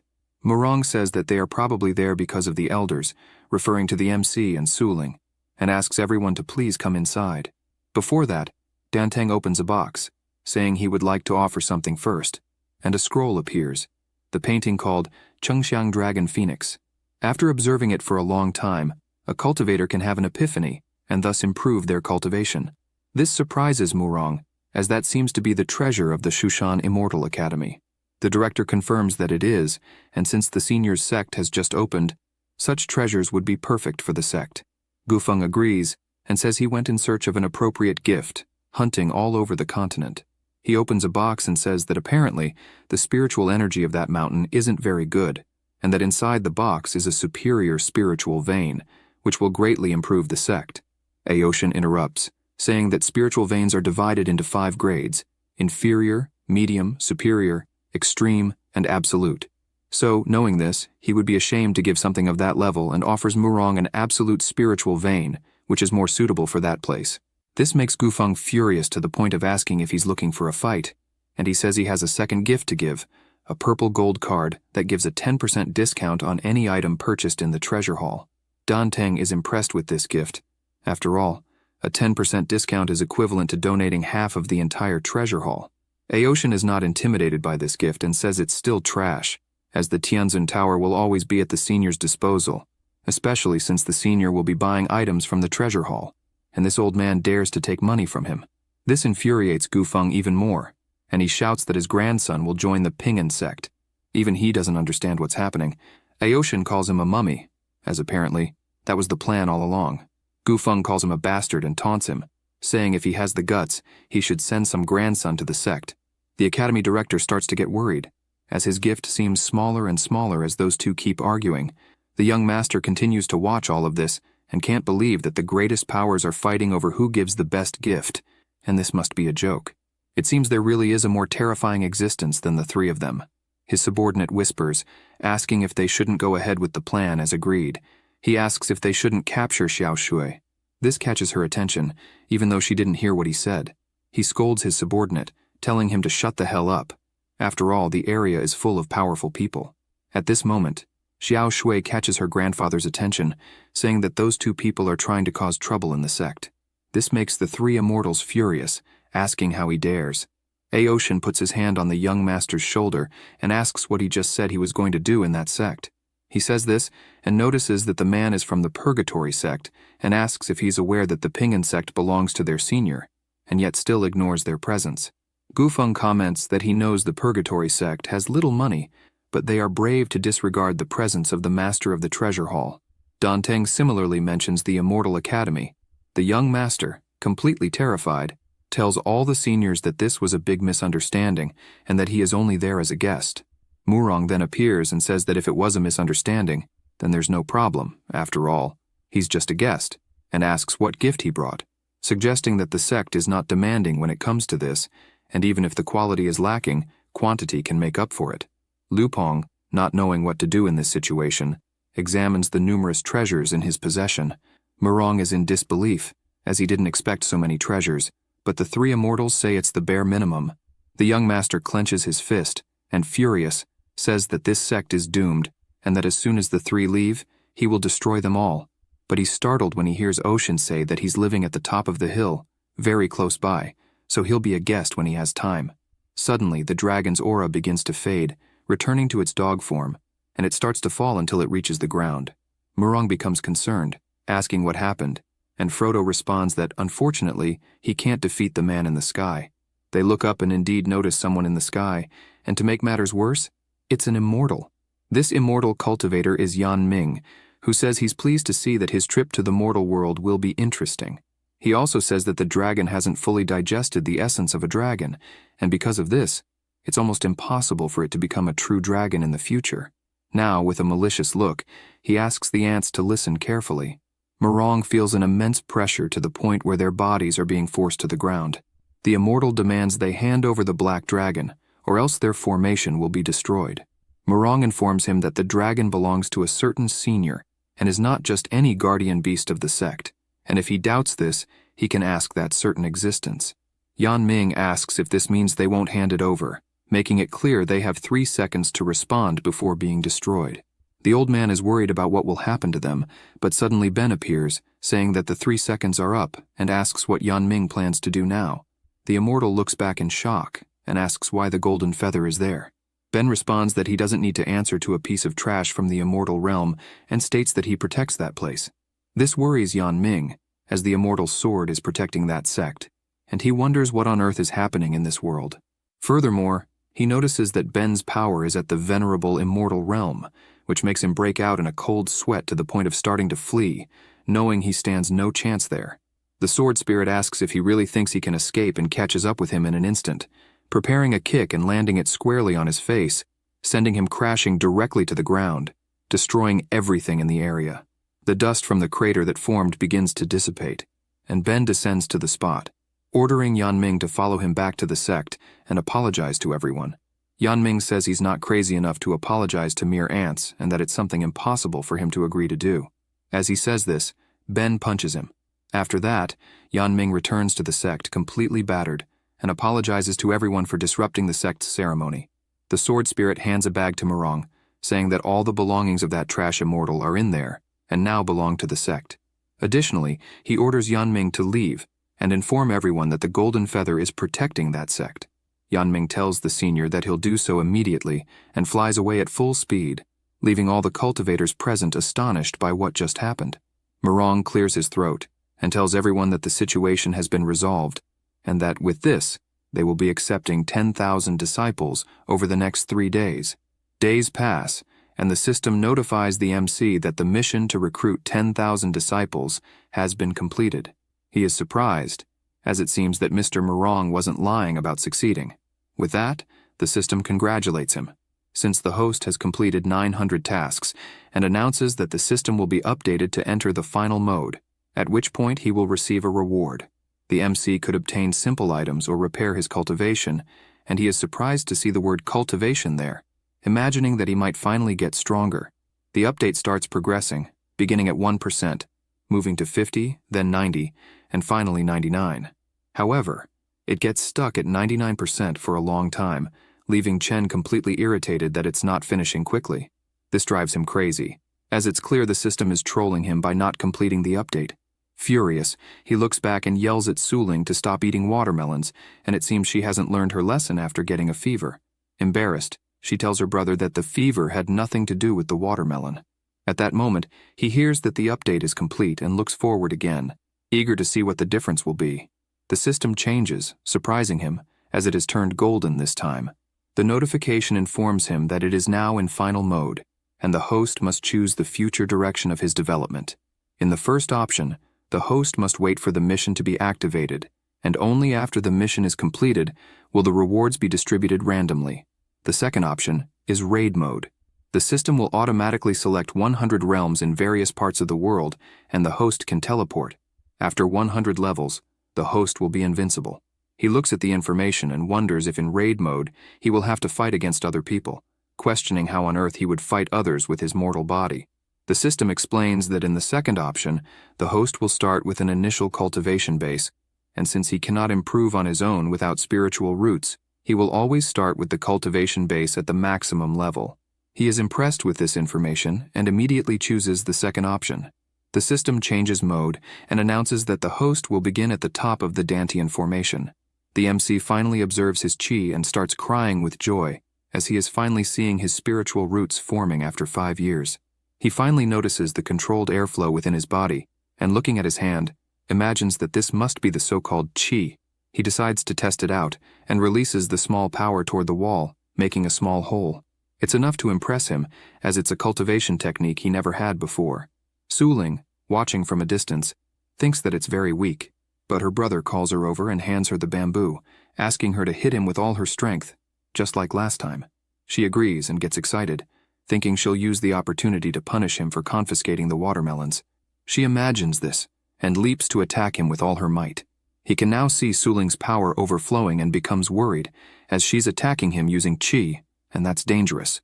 If you enjoyed this video, subscribe to the channel, hit the bell icon, and like the video. Thank you.